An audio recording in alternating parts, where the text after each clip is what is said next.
Siapa punya? Mas Budi atau siapa itu? Itu saya record, tapi biasanya itu masuk ke cloud-nya Mas Pujo. Enggak, saya perlu record lagi enggak? Kayaknya nggak perlu deh. Pause, stop, oke. Ah, ah, ah, ah, ah, ah. Tapi kayaknya yakin ya masuk ya, soalnya penting banget ini. Tapi Nanti Pak bisa. Pujo kalau nge-pause atau nge-stop semuanya berhenti Ya, ya, enggak, karena Mas. host.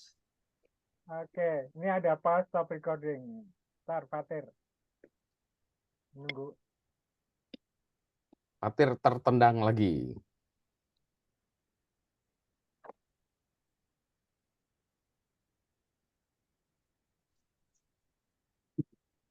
Wah, Bos, Melbourne. Masuk. Istiari tak approve dulu. Hmm.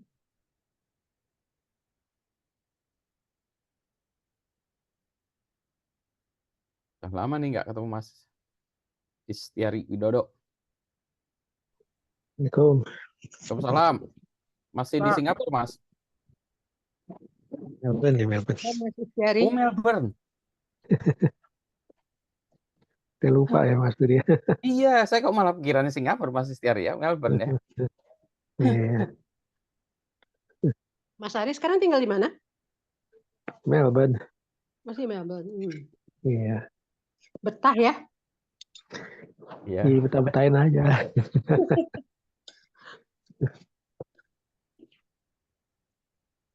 Fatir. Bentar dulu. Dulu IBM bukan ya? Iya dulu. Di Tapi IBM. udah lama keluar sih. Oh gitu, saya kok masih. Tahun berapa dulu ya? Keluar awal 2000-an lah udah nggak di IBM saya. Oke. Wah, berarti udah nggak update banget nih. Iya. Kenal Mas Lesmono Widodo. Ya. Iya. Oh, Ya, cuma angkatannya Mbak Ida. Angkatan baheula ya. Angkatan Mbak Hula. Wah, Mas Bakalan. Fatirnya keluar lagi nih. Hmm.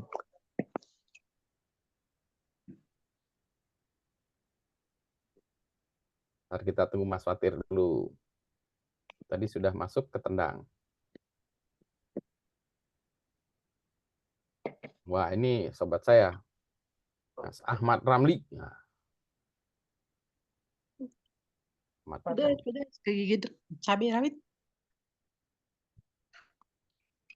Ah, ini dari Kang BAU Ahmad banyak yang datang. Ramli. Dari tim saya banyak kan. Tuh, ada Ahmad Ramli tuh. Tadi ngobrol-ngobrol juga tuh. Bikin orang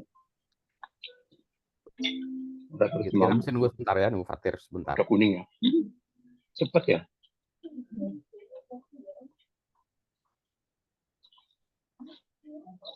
Mana nih Mas Pujo belum? Berusaha masuk. Oh, masih berusaha. Hitungan tinggal ya. Stop dulu.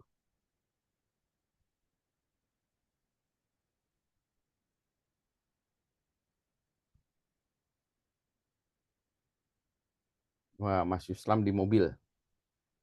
Iya, dia harus masuk. Bogor. Itu. Mas Yuslam dari Bogor. Kelihatan Pak, Mas Pujo, Mas Budi, Ya, Mas Yuslam. pas Aman. pas di Pasar Parung ini lagi macet. Pasar Parung tempat nongkrong waktu masih muda dulu. Dilanjut aja ya, aku nyimak ya. Siap. Yo. Warung juga boleh. Parung. Rawa.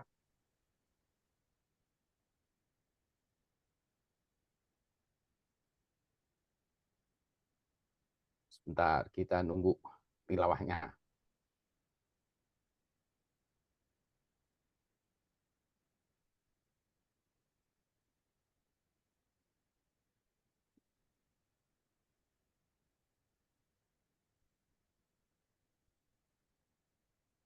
Halo, Fatir, gimana? Stuck gimana?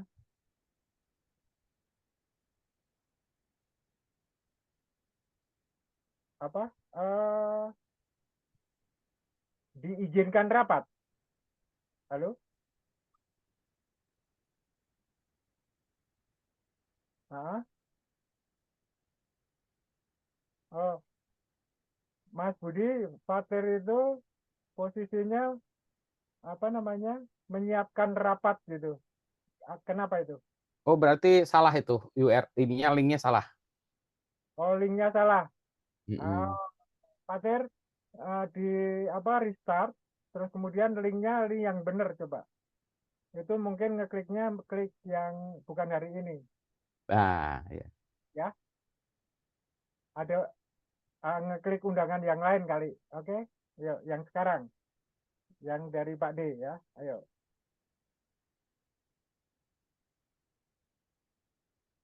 Siap. Mas Pujo, kita mulai aja nggak apa-apa dulu. Kan ada introduction dulu Mas Pujo ya. Nanti saya Ya. bantu ini deh.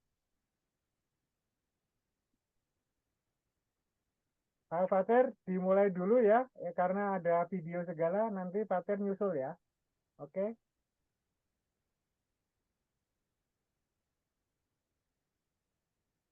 Oh, saya kirim lagi. Sebentar, sebentar. Oke, oke. Sebentar ya, kita nunggu.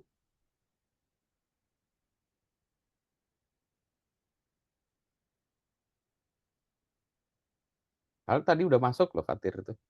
Fatir kalau pakai Bapak Edi Nugroho bisa nggak? Pak Edi udah masuk. Udah masuk ya? Pakai HP Bapak ya? Oke, ya. Oke, siap.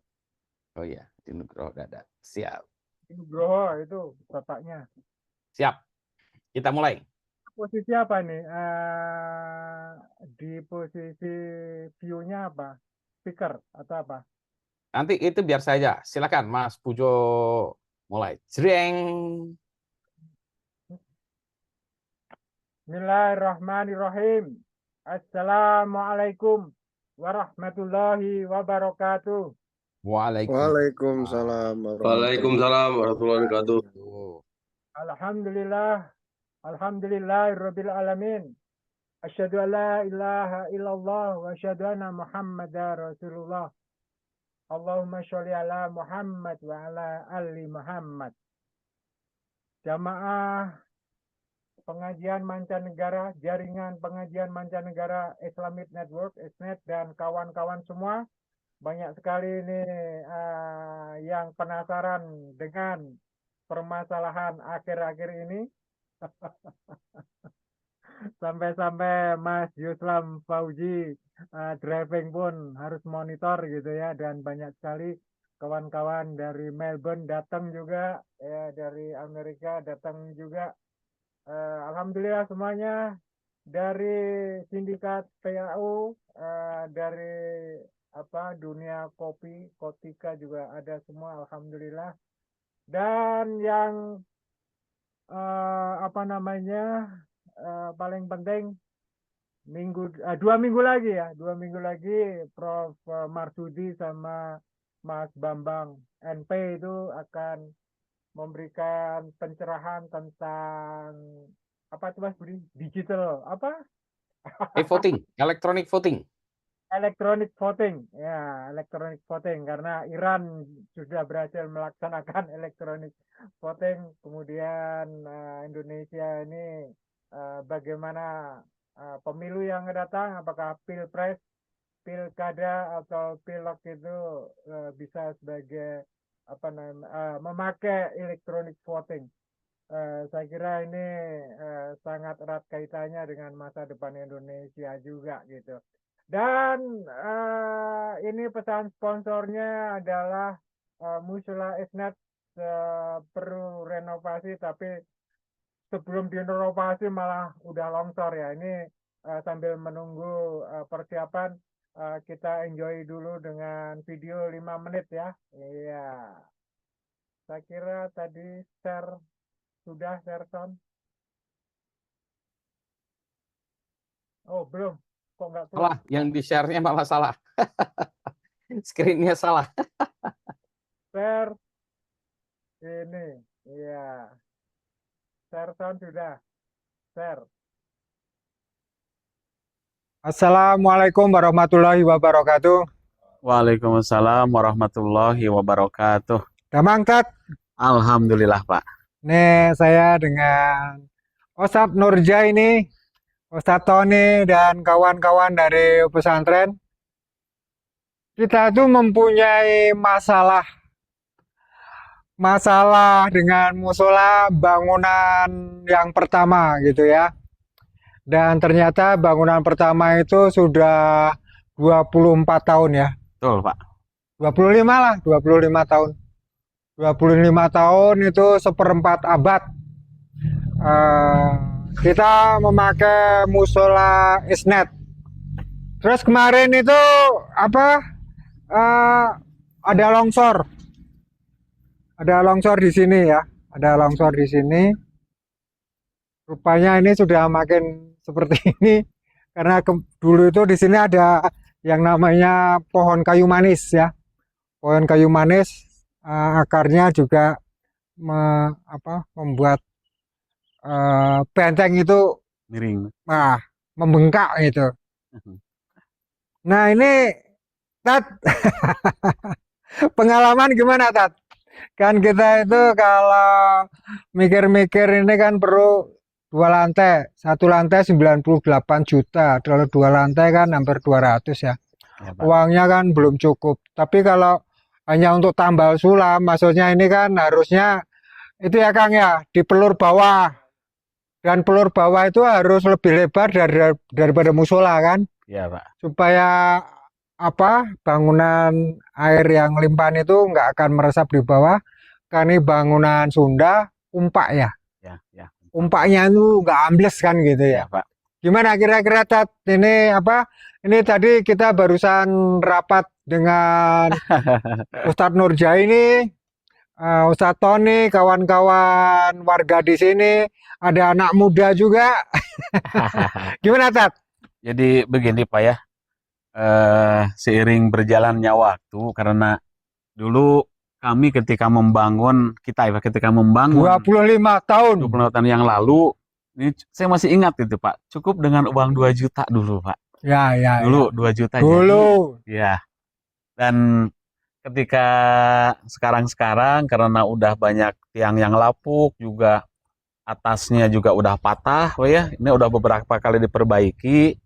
Kemudian lantainya udah miring, sehingga ketika kami menyuruh guru-guru diniyah supaya belajar di sini, mereka pada takut Pak, Ya. takut roboh gitu. Walaupun istilahnya sebenarnya diperbaiki ya. Ya, tapi masih takut roboh karena usianya udah 25 tahun. Dan Dan kayunya itu bukan kayu bagus ya. Albasia, Pak. Albasia. Albasia, betul Pak. Ingat sekali Albasia Pak. Dan kami berencana setelah berembuk dengan pembina, dengan yang lain-lainnya, Pak Tony dan yang lain-lainnya, berencana bangunan ini mau diperbaiki, mau dirobohkan, dan kita mau bangun bangunan 2 lantai yang insya Allah nanti bawahnya bisa dijadikan sebagai Ya musola, atasnya perpustakaan, dan sekaligus bisa dijadikan sebagai kelas untuk belajar anak-anak diniyah. Karena sekarang ini kami masih kekurangan kelas. Bayangkan aja, kita punya 6 kelas, tapi tempat yang ada atas baru 1, 4 kali 10 itu bisa dipotong 2 ya. Ada juga ini yang yang di depan, apa namanya ini Pak? Teras. Kemudian juga di belakang dulu tuh panggung juga dipakai ya. Jadi sepertinya sangat mendesak bagi kami untuk menambah lagi ruang kelas buat anak-anak kami di diniyah untuk belajar agama gitu Pak di sini. Jadi sepertinya sangat mendesak gitu Pak. Ya. Dan kami berencana ketika nanti udah dirobohkan, kita bikin pondasi yang bagus yang bisa dinaikkan untuk 2 lantai. Ya. Jadi begini jamaah sekalian, kemarin yang sudah menitipkan uang untuk semen dan pasir, tahap pertama itu kita akan membenteng ini dulu. Jadi benteng ini agak kuat gitu ya, agak miring gitu, kuat. Jadi semen pasir diperlukan, nggak mubadir. Nah setelah itu nanti di sana itu akan kita bikin pondasi saja. Jadi istilahnya pondasi itu mancing ya. Ini loh calon musola lagi, musola esnet lagi, atasnya perpustakaan gitu ya. Karena dulu di sini itu pondasi berapa tahun, Tat? Hampir 5 tahun. 5 tahun itu pondasi aja. Tapi kemudian baru ada orang yang, oh, itu pondasi sudah bertahun-tahun, kapan bangunnya? Ya nanti rezeki dari atas gitu. Dan sekarang kan sudah ada, ini untuk kantor ya, untuk kantor. Saya kira itu ya, Tat ya. Ya, Pak. Jadi sekali lagi jamaah sekalian, insya Allah musola Esnet akan kita robohkan dengan penuh doa. Sudah 25 tahun mengabdi. Ya, Pak. Tapi ini karena kelas yang di musola hilang, kita membangun di sana ya. Nanti kita lihat di sana. Seperti itu. Jadi uang yang ada akan kita belikan semen, pasir, batu, dan kemudian nanti kalau ada yang mendesain 2 lantai 4x6, alhamdulillah itu. Terima kasih, Pak ya. Dan untuk penggantinya sementara, karena musola ini sebagai kelas, untuk sementara itu di sini. Jadi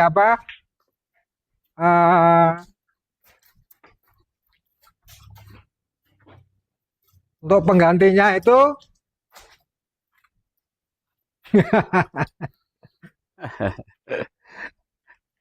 saya mau bilang malu sebenarnya. Ini dulu kandang ayam. Ini kita perbaiki, ini udah lapuk. Terus kemudian kita kasih ini nanti dipelur ya. Dipelur. Ya ini kita seperti ini kan. Nanti kita pelur, kita tembok. Ya ini nanti buat kelas. Saya kira seperti itu. Mudah-mudahan ada ijabah Allah ya. Amin, Pak. Amin, rezeki Allah, karena kita hanya melaksanakan amanah semua. Saya kira itu. Billahi taufik wal hidayah.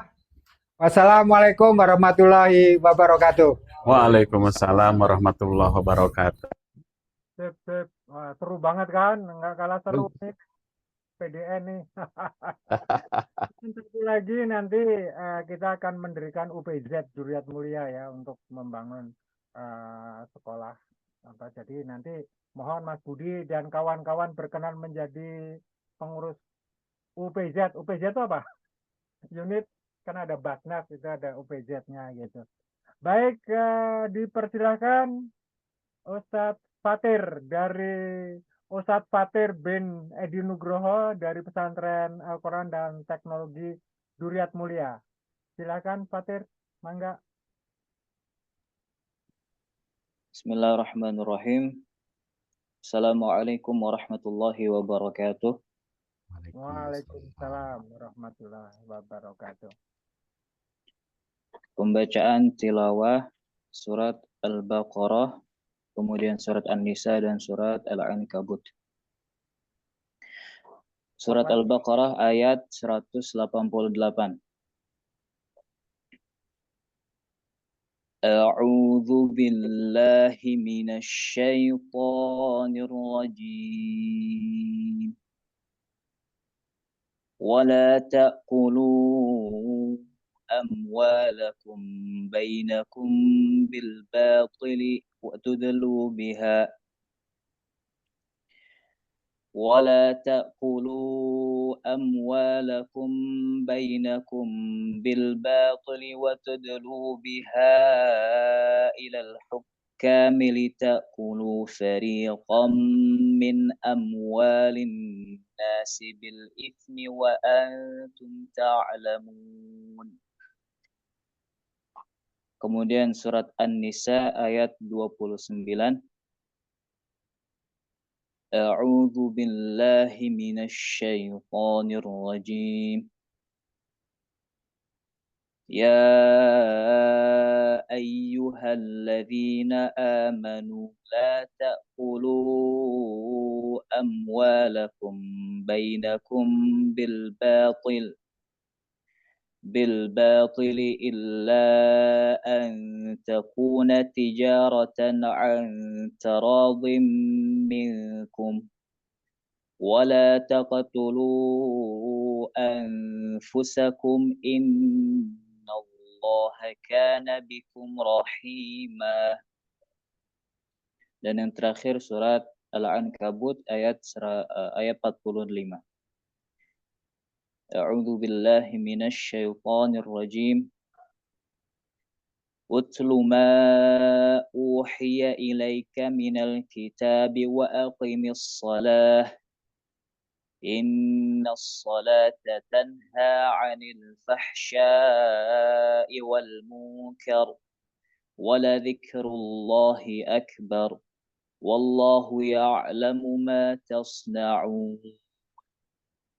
Syukran. Sekian. Wassalamualaikum warahmatullahi wabarakatuh.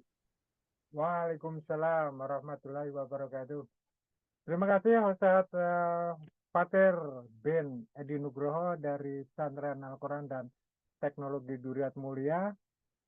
Dan sekarang silakan Mas Budi sampai selesai. Saya kira sampai selesai. Biasanya kita sampai jam 9:30, tapi malam ini kayaknya hot. Nah, jadi begini, nanti kalau yang ingin ngantuk atau apa, itu live aja nggak masalah ya. Tapi kalau yang ingin diskusi, kita tuntaskan ini masalah dengan Mas Budi. Soalnya pegang Mas Budi itu susah banget ini. Ini tidak setiap orang mau dan berani ya, mau dan berani. Oleh karena itu nanti yang bertanya raise hand gitu ya, raise hand dan kemudian singkat gitu ya, karena tentunya banyak yang bertanya. Dipersilahkan Mas Budi Raharjo, monggo. Siap. Raharjos. Raharjo. Ya, bismillahirrahmanirrahim. Assalamualaikum warahmatullahi wabarakatuh. Waalaikumsalam warahmatullahi. Alhamdulillah rabbil alamin, wassalatu wassalamu ala israfil anbiya'i wa mursalin wa ala alihi wa sahbihi ajma'in, amma ba'du. Senang sekali malam ini kita berjumpa dengan banyak orang teman-teman sekalian dari berbagai berbagai latar belakang nih. Ada dari teman-teman ISNET, ini kita secara berkala mengadakan silaturahmi ISNET digital, makanya SID gitu ya. Yang kedua ada teman-teman dari industri, cyber security, dari komunitas dan seterusnya. Ini masalah ini sebetulnya maunya dibahas nanti, tapi tiba-tiba ada kebutuhan dan didesak oleh teman-teman, Mas Islam, ayo dimajukan. Baik, kita bahas tentang masalah cyber security. Kita mulai ya satu-satu. Jadi kita akan bicara tentang keamanan pusat data. Ini udah slide-nya udah kelihatan ya, Mas ya? Ya. Oke. Jadi keamanan pusat data sebetulnya apa sih ini gitu ya? Ini awalnya dulu. In the beginning, setiap instansi nanti materi slide-nya akan dibagikan. Setiap instansi atau unit di pemerintahan atau di perusahaan ya sebetulnya pun memiliki aplikasi yang berjalan di servernya sendiri-sendiri. Jadi misalnya ada satu instansi membuat sistem informasi manajemen SIMPEG gitu. Oh, dia taruh sendiri, buat aplikasi sendiri, ditaruh di atas meja pengelolanya. Nanti ada sistem informasi penggajian, taruh lagi di atas mejanya, atau di dalam ruangan punyanya HR, sistem informasi apapun ya sendiri-sendiri itu. Jadi ada banyak server di mana-mana tersebar dan tidak diketahui, biasanya tidak terdata.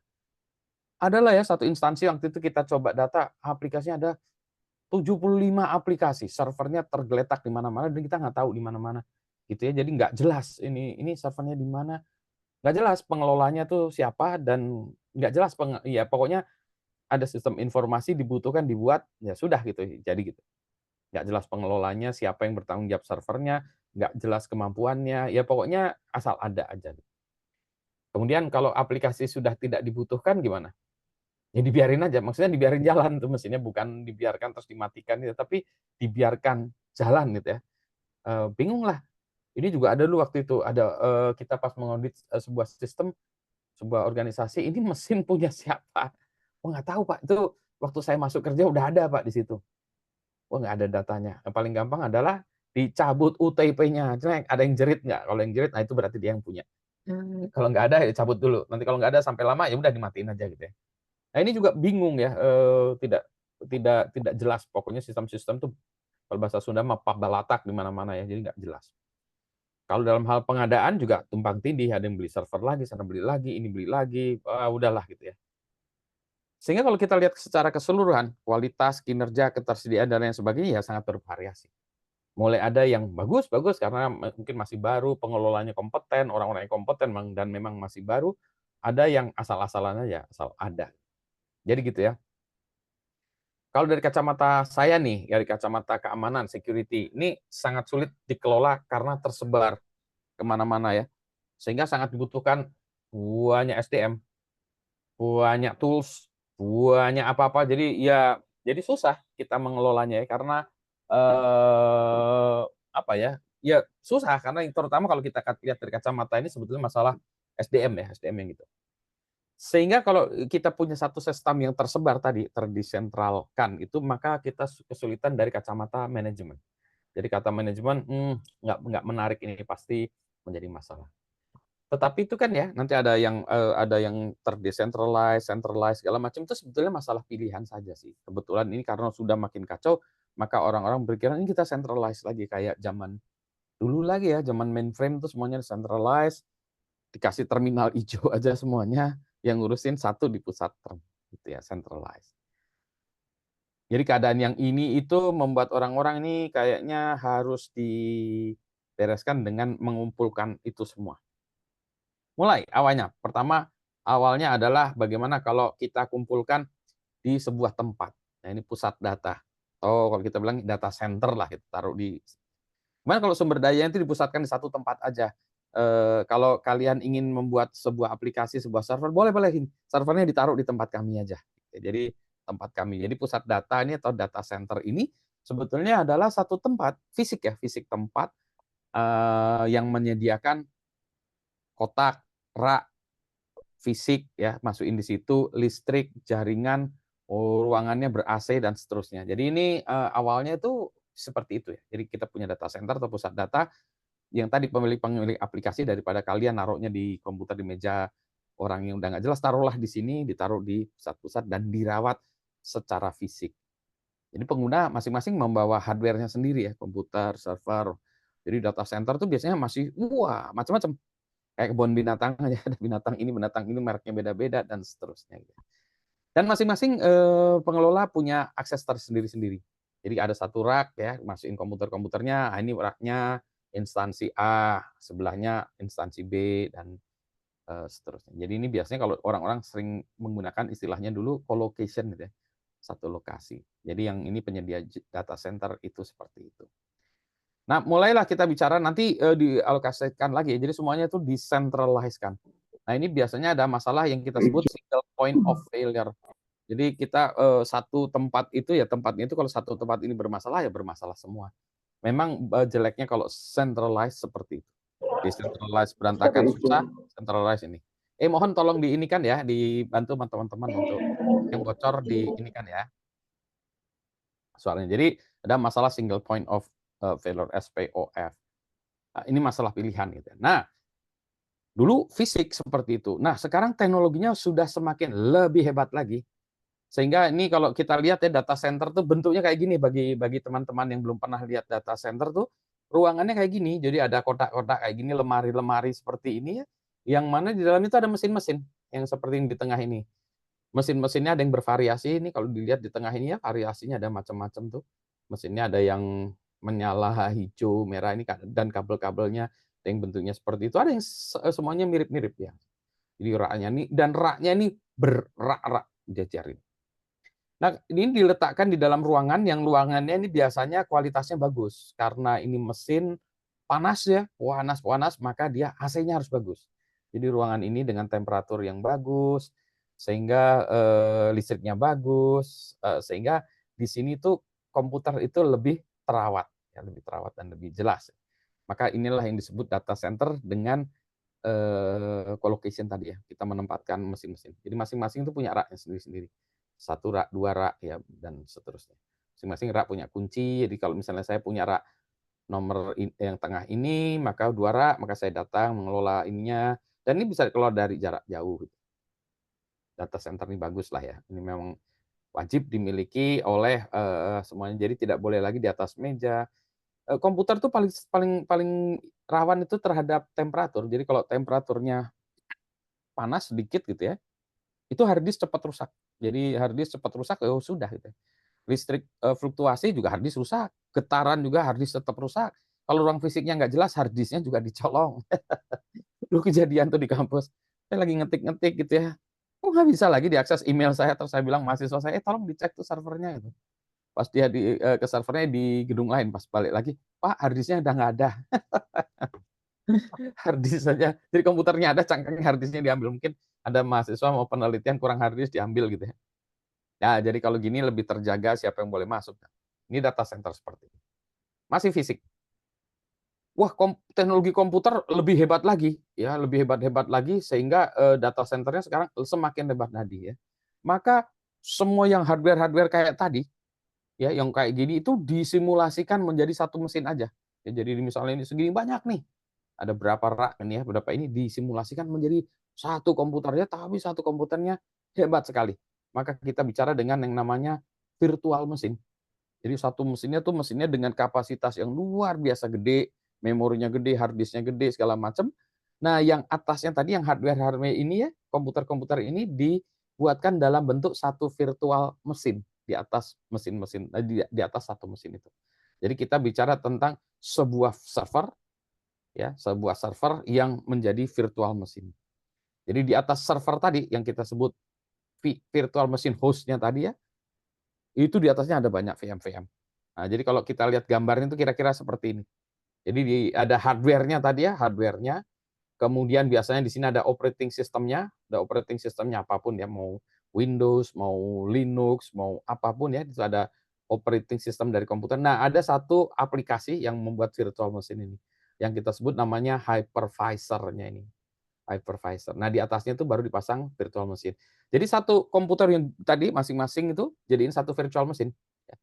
Jadi satu virtual machine, 2 virtual machine. Nah, ini virtual machine-nya banyak tergantung dari kemampuan si komputer ini ya, si hypervisor ini.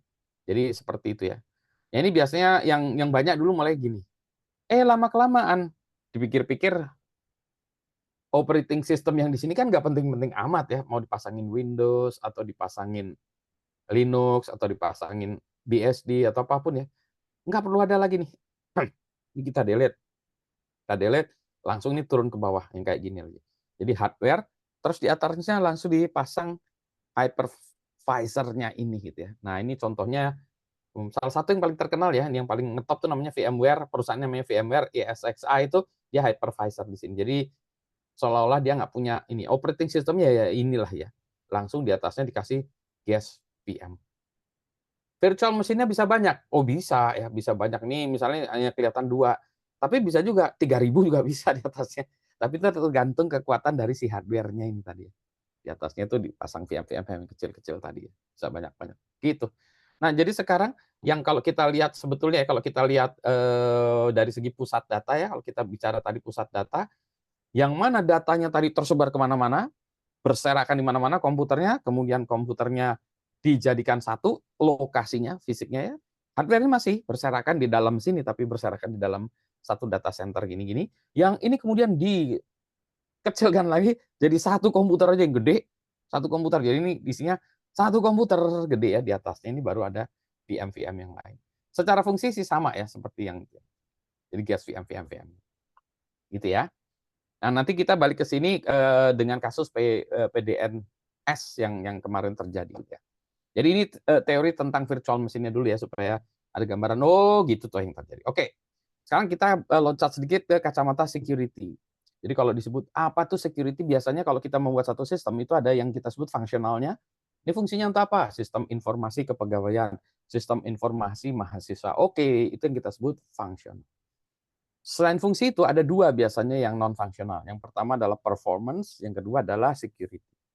Performance itu misalnya gini, sistem informasinya ini bisa dipakai untuk ngelola berapa mahasiswa. Oh, mahasiswa kami 10.000 mahasiswa. Oke.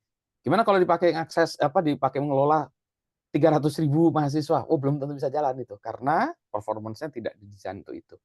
Bisa jadi begitu diklik atau mendaftarkan mahasiswa itu lambat sekali. Baru keluar layar menunya 5 menit kemudian. Nah, berarti itu nggak bagus ya, itu masalah performance. Atau mahasiswanya mau mengupdate, mendaftar kehadiran atau milih mata kuliah segala macam nggak bisa karena mahasiswanya banyak bersamaan. Nah, itu masalah performance. Bukan masalah function tapi masalah performance. Yang kedua adalah yang non fungsional adalah masalah security. Nah, ketika bicara security, sebetulnya apa sih security itu? Nah, banyak ini ya. Kita sederhanakan. Jadi kalau kita sebut security ya, yang sebut security itu ada security aspek, security goal, security apalah ya semacam-macam itu. Sebetulnya security itu hanya ada 3 yang sebelah kiri ini. Ya. Jadi kalau kita 3 ini adalah confidentiality, integrity, availability. Atau ini sering disebut CIA karena huruf depannya adalah huruf C, huruf I, dan A ya, CIA. Confidentiality, integrity, availability. Confidentiality ini maksudnya apa? Maksudnya adalah kerahasiaan. Ini yang paling gampang dipahami orang. Security itu apa? Oh, rahasia tuh, nggak boleh ada yang orang tahu, datanya nggak boleh orang tahu, password kita nggak boleh tahu, transaksi kita nggak boleh tahu, itu confidentiality. Tetapi security itu bukan masalah rahasia saja, gitu ya. Ada lagi masalah yang lain. Contohnya adalah integrity. Integrity itu maksudnya apa? Datanya tidak boleh berubah. Contoh, saldo di rekening bank kita nggak boleh berubah. Hari ini 700.000, besok 7 juta, besoknya lagi 70.000. Ya itu nggak boleh. Oh Pak, itu kan cuma masalah nol aja gitu. Ini bukan masalah nol Mas, gitu ya, tapi masalahnya integrity dari datanya. Tidak boleh transaksi kita mengirimkan seseorang itu saya kirimkan Rp5.000 berubah menjadi Rp15.000, nggak boleh. Kita membeli buku 10 menjadi 3.000 itu nggak boleh. Atau kalau misalnya dalam kasus e-voting kita milih kandidat nomor 2 nggak boleh jadi kandidat nomor 7 gitu, nggak boleh ya. Jadi itu masalah integritas. Nah ini seringkali dilupakan orang-orang, biasanya ini menjadi masalah di transaction system integrity ya. Confidentiality 1, yang kedua integrity itu ya, tadi datanya nggak berubah. Kalau kita nanti kapan-kapan atau waktu itu kita bicara tentang blockchain, itu banyak terkait dengan integrity ya sebetulnya. Yang ketiga, yang ini dulunya orang-orang tidak memikirkan ini sebagai bagian dari security, tapi ini adalah security, yaitu availability, ketersediaan. Ini permasalahannya adalah karena kita sudah sangat bergantung pada sistem IT. Sehingga kalau sistem IT-nya berhenti, maka berhentilah bisnis kita juga. Yaitu yang kita sebut denial of service. Service-nya tidak bisa dijalankan. Contoh nih, kita mau ngambil uang di bank. Mau ngambil uang di bank, banknya bilang, maaf nih, sistemnya lagi down. Kapan bisanya? Oh coba besok. Besok lagi nggak bisa lagi. Masih down Mas. Kapan bisa lagi? Ya kita doakan aja minggu depan. Minggu depan lagi nggak bisa. Sebulan itu kita nggak bisa gajian, nggak bisa ngambil bayar uang sekolah dan lain sebagainya. Uang kita tetap ada, nggak berubah. Tetap rahasia, tetapi nggak bisa tersedia. Nah, inilah yang disebut availability. Buat apa kita punya sistem yang mana ketika dibutuhkan tidak tersedia.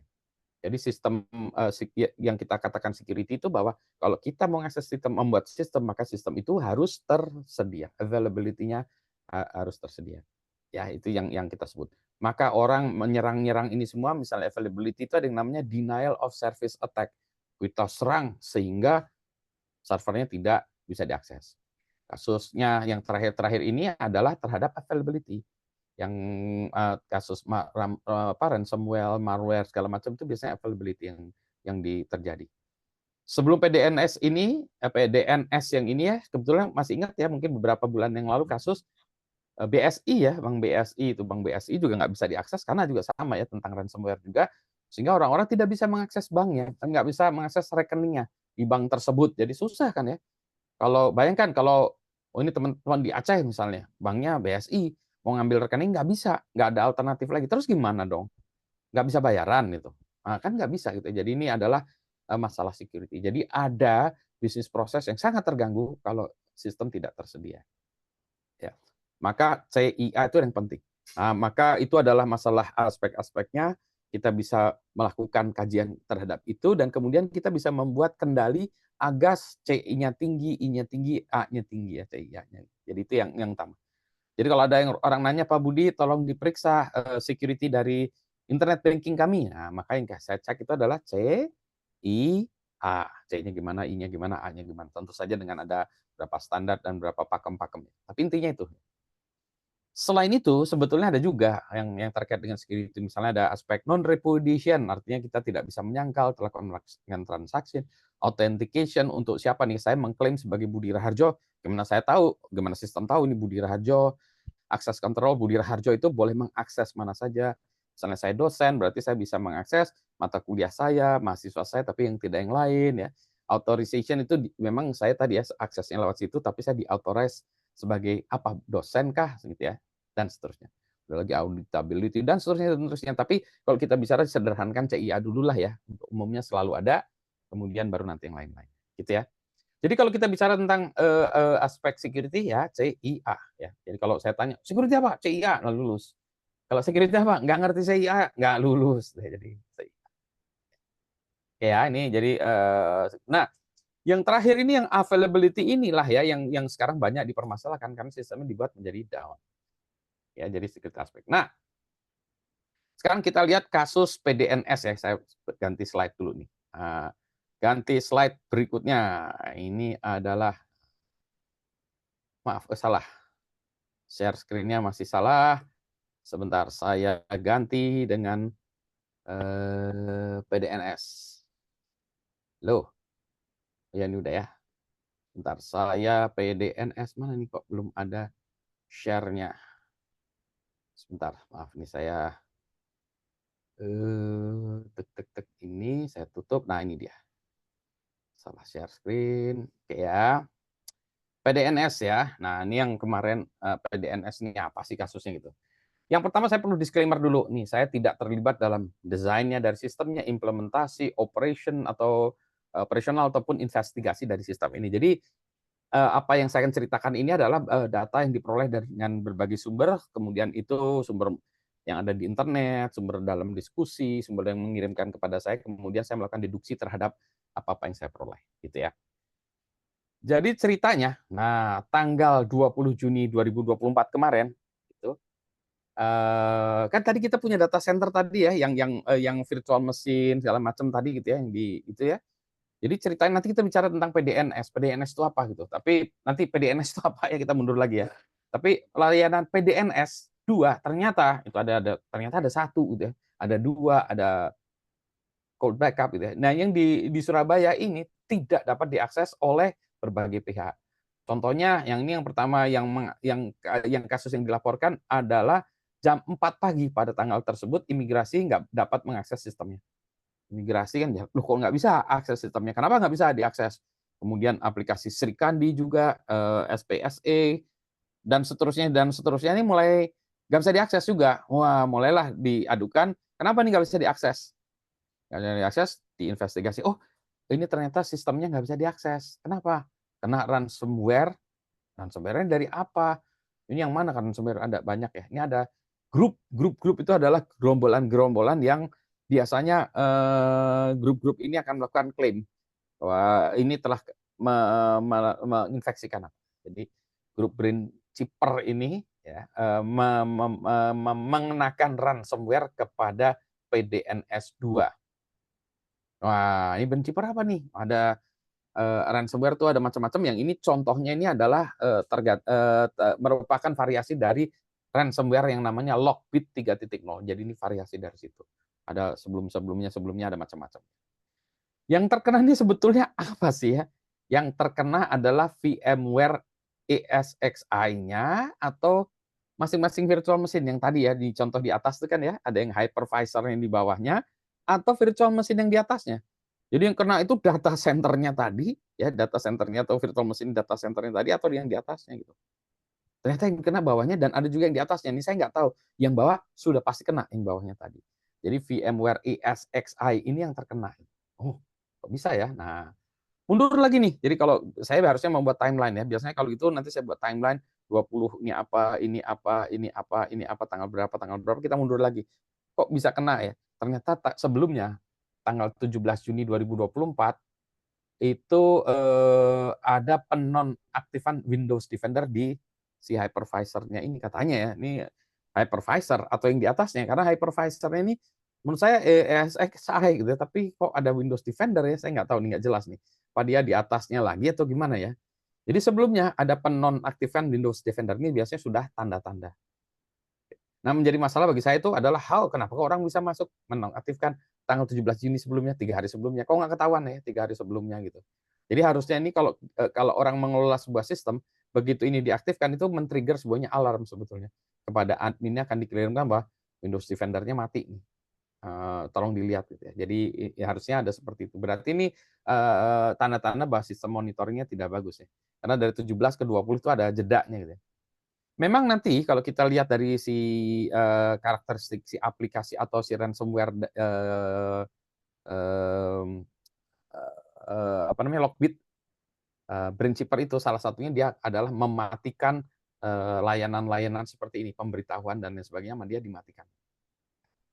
Ya, terus akhirnya udah kena. Jadi kita kalau bilang lagi, ya sudah kena lah ya. Maksudnya, ya udah kena. Nah, akibatnya apa? Semua sistem yang menggunakan layanan PDNS tadi tidak dapat diakses. Yang kita sebut tadi denial of service. Nah, ESXi-nya dienkripsi sehingga tidak dapat dibuka, ya karena tidak bisa buka, tidak bisa jalan. Dia harus punya kunci password-nya untuk membuka ESXi sehingga yang lainnya jalan gitu. Jadi ini yang bawahnya mati, makanya yang atasnya udah nggak bisa apa-apa juga. Nah, kita juga belum tahu nih kalau nanti ke belakangnya saya ditanya juga waktu itu berapa sebenarnya dampak kerugiannya berapa ya? Karena dampak kerugian itu macam-macam, ada kerugian finansial, kerugian macam-macam yang di atasnya itu dari ketidakjalanannya tadi, ya aplikasi kan pada nggak jalan layanan-layanan tadi. Kalau di dalam bisnis langsung kelihatan, dia nggak jualan sehari, jualan misalnya apa omsetnya berapa? 50 juta per hari, ya, nggak jalan 4 hari, tinggal kaliin aja ya. Kalau ini kan kita bisnis proses nggak tahu, misalnya tadi sistem di imigrasi nggak jalan 5 hari misalnya. Nah itu kerugiannya berapa? Oh berarti kan imigrasi harus mendeploy, harus mengerahkan orang-orang secara manual ya, pegawai-pegawainya dikerahkan, dibuat itu sebetulnya itu kan adalah cost ya, biaya tambahan yang harus dikeluarkan yang harusnya tadinya sudah dilakukan oleh sistem ya, jadi harus dilakukan seperti itu sehingga itu ada keluar biayanya tuh bisa dihitung biayanya berapa, kemudian masalah brand image, masalah dan lain seterusnya itu sebenarnya bisa dihitung ya, meskipun susah bisa dihitung sebetulnya kerugiannya, dampak kerugiannya berapa. Kalau di atasnya itu ada ribuan VM maka bisa dikalikan masing-masing itu ditambahkan. Ya, jadi kalau kita lihat tadi kita mundur lagi. Ini tanggal 20 seperti itu udah kejadian berarti tanggal 20 udah nggak bisa jalan ya. Nah, kemudian yang dilakukan oleh si ransomware tadi adalah mengirimkan namanya ransomware, dia minta duit. Tolong kalau kalian ingin mendapatkan kuncinya lagi kirim uang ke alamat ini. Nah, biasanya cryptocurrency ya, mau Bitcoin lah, mau Monero lah atau apapun ya itu sebenarnya akan ke cryptocurrency supaya tidak mudah di-track. Gitu ya. Sudahlah. Nah, ya. Nah, sekarang kita nantinya ya, ini gimana sih ini saya baca-baca ini kalau maksudnya di kuncinya gimana sih gitu ya. Nah, ternyata kalau tadi kita lihat ya hypervisor di bawahnya ini di-encrypt dengan nah ini nanti dari saya ambil dari bahasannya Yohanes ya. Dia membuka ini hypervisor-nya itu di bawahnya itu di-encrypt dengan menggunakan babuk ransomware.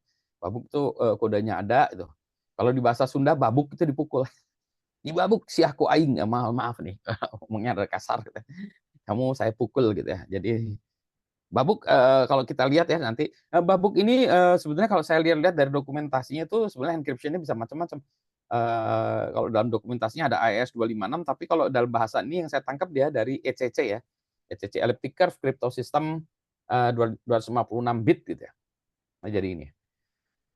Yang menjadi masalah bagi saya ini masih tetap pertanyaan ya, nggak ngerti. Babuk ransomware ini kalau saya lihat dari dokumentasinya, katakanlah dari SentinelOne ya, babuk ransomware is typically spread through phishing emails with malicious attachment or links, malicious downloads, software vulnerabilities, and remote desktop RDP connection. Jadi ini bisa kalau orang yang baca email dia klik, maka emailnya itu mengambil alih komputer kita langsung ini ya. Tapi kan ini hypervisor, nggak ada orang kerja di hypervisor harusnya tadi ya. Attachment link harusnya nggak ada juga ya. Apa si software hypervisor yang tadi bermasalah bisa di remote atau gimana ya? Atau ada orang lagi manage si hypervisor itu, karena biasanya itu si hypervisor itu di manage dengan web ya, web base. Jadi apakah web base-nya ini di remote ya sama orang ini, nggak tahu juga nih, ada macam-macam ini, ada ceritanya. Itu si hypervisor-nya. Masing-masing KL atau masing-masing dinas atau kementerian tadi, virtual machine-nya juga di-encrypt lagi ternyata. Ada yang di-encrypt dengan Lockbit ya tadi, ada 3.0, ada macam-macam nih encryption-nya, ada yang menggunakan Salsa 20 dan seterusnya. Saya masih belum jelas yang VM tadi, yang jelas bawahnya hypervisor di-encrypt, yang di atasnya saya belum jelas. Itu di-encrypt juga atau enggak? Kelihatannya sih iya. Tapi kalau di-restore bawahnya itu yang atasnya harusnya bisa di-restore. Ya, udah. Nah, sebetulnya kalau kita lihat-lihat ya masalah tadi ya yang VMware ESXi ini ya sudah ada sejak tahun 2023. Jadi ini sebetulnya ini ya dari 2021 tuh sebetulnya udah leak-nya udah ada, tapi mulai awal 2023 berarti setahun yang lalu ini sudah ada ini apa aktivitas di sini. Harusnya kita kalau kayak gini tuh kita agak sedikit paranoid ya, update software secara cepat segala macam. Jadi ini menurut saya rada abal juga ya, rada abai juga terhadap peringatan-peringatan seperti ini. Sebenarnya peringatannya udah 1 tahun yang lalu. Udah ya. Nah, ini saya belum membuat ini timeline kan tadi harusnya timeline ya. Ini makanya ini saya bilang belum komplit ya karena 17, 20, 21 dan seterusnya sampailah kita sebetulnya pada tanggal 2 Juli. 2 Juli ini menurut saya saya yang bingungkan saya gini si crackernya bilang mohon maaf. Cracker tapi baik hati ya, mohon maaf saya akan memberikan kuncinya untuk buka lagi. Ini 2 Juli. Jadi tadi dari 17, 20, 21, 20 dan seterusnya sampai 2 Juli. 2 Juli diberikan kuncinya kembali supaya bisa membuka gitu ya. Sebetulnya kalau kita di tengah tadi kita udah tahu 20 udah ada masalah, maka biasanya kalau kita bicara tentang incident handling ya, incident response, apa yang harus kita lakukan? Nah, ini saya ada kuliahnya juga tentang incident response itu ya. Ada macam-macam, salah satunya nanti pada satu fase terakhirnya itu adalah kita melakukan restorasi atau mengembalikan ya. Sebenarnya kalau kita mau ya sudahlah, kita tahu kita kena, maka kita kembalikan, kita restore saja ya.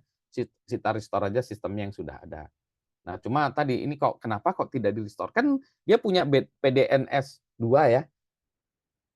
Kalau kena, ya kalau dia nggak bisa jalan, harusnya kita pindah ke yang satu kan masih ada ya. Apa yang satunya belum ada? Berarti yang satunya apa belum ada? Atau backup-nya tidak ada? Atau gimana nih kok nggak bisa balik ya? Nah, boleh jadi. Ini boleh jadi menurut saya kapabilitas atau kemampuan melakukan backup dan restore-nya ini belum baik ya. Jadi semua. Jadi kalau kita bicara lesson learn itu mungkin salah satu yang harus menjadi perhatian bagi kita semua. Bukan backup di VM di atasnya saja, tapi backup dari hypervisor-nya sendiri juga. Mungkin teknologinya beda. Mungkin yang di sini menggunakan hypervisor-nya VMware. Yang saya tangkap ada kesan seperti itu ya, PDN1 menggunakan OpenStack misalnya ya. Karena teknologi virtualisasi itu bisa macam-macam. Ada VMware, bisa OpenStack, bisa Proxmox, bisa LXD dan lain sebagainya tuh. Ada banyak macam-macamnya lah ya. Ada VirtualBox, ada macam-macam lah, ada macam-macam itu teknologinya. Ini pemilihannya juga ya ini masalah selera aja ya. Ada yang menggunakan VMware, oke lah itu commercial entity, OpenStack lebih open, Proxmox lebih open, tapi mungkin Proxmox saya nggak tahu ya, belum bisa apakah bisa melayani 5.000 VMs dan seterusnya, saya belum tahu ya. Itu technical ya, subject to discussion. Pemilihannya ini mas subject to discussion aja ya. Dugaan saya sih sama semua. Ini balik lagi ke sini, kunci sudah diberikan, kunci akan diberikan waktu itu akan diberikan. Jadi masalah juga nih. Sebenarnya kalau kuncinya diberikan itu, kalau kuncinya program yang dipakai jalankan itu bisa buka kunci, membalikan lagi si komputernya itu menjadi hidup lagi ya. Kuncinya dibuka-buka maka filenya tersedia kembali gitu. Seperti sebelumnya ya. Jadi kalau itu kenanya tanggal 20 atau tanggal antara 17 dengan 20 ya kembali ke masa itu gitu ya. Jadi data setelah itu ya dia juga nggak punya ya masa itu. Pertanyaannya adalah kalau kunci itu dibalikan, itu di kuncinya itu ada malware-nya lagi nggak? Ada susupan Trojan lagi nggak ya? Ya itu yang khawatir juga. pertama, emang kuncinya bisa pakai muka beneran nih. Yang kedua, kalau itu dipakai muka nggak ngerusak yang lama atau gimana ya, kita nggak tahu. Nah itulah yang dilakukan analisis oleh beberapa teman ya, yang para inilah para nerds security nerds yang melakukan membuka itu dieksperimenkan. Hasilnya pemahaman saya dari hasil mereka ya kan, kunci diberikan itu masih tanda juga ya. Apakah bisa membuka? Ternyata kata teman-teman bisa. Terus apakah ada susupan sisipan baru? Kemungkinan tidak, gitu ya, di reverse engineering. Nah itu yang saya belum tahu. VM di atasnya itu apakah terkunci juga? Kalau terkunci juga dengan enkripsi yang di bawahnya beda lagi. Berarti itu harus juga dengan kunci di atas. Ya, gitu. Jadi itu masih banyak pertanyaan kita nggak tahu. Bahkan kalau kunci dibuka itu di restore, yang atasnya tuh nggak di encrypt misalnya, ya terbuka lagi lah, bisa langsung jalan sih. Balik ke waktu itu ya. Ada ini lagi. Nah, kemudian mulailah isu. Udahlah, katanya penyedianya, udahlah kita buat baru lagi, fresh, kita install semua, jebret gitu. Masing-masing silahkan memasang kembali softwarenya masing-masing. Ya.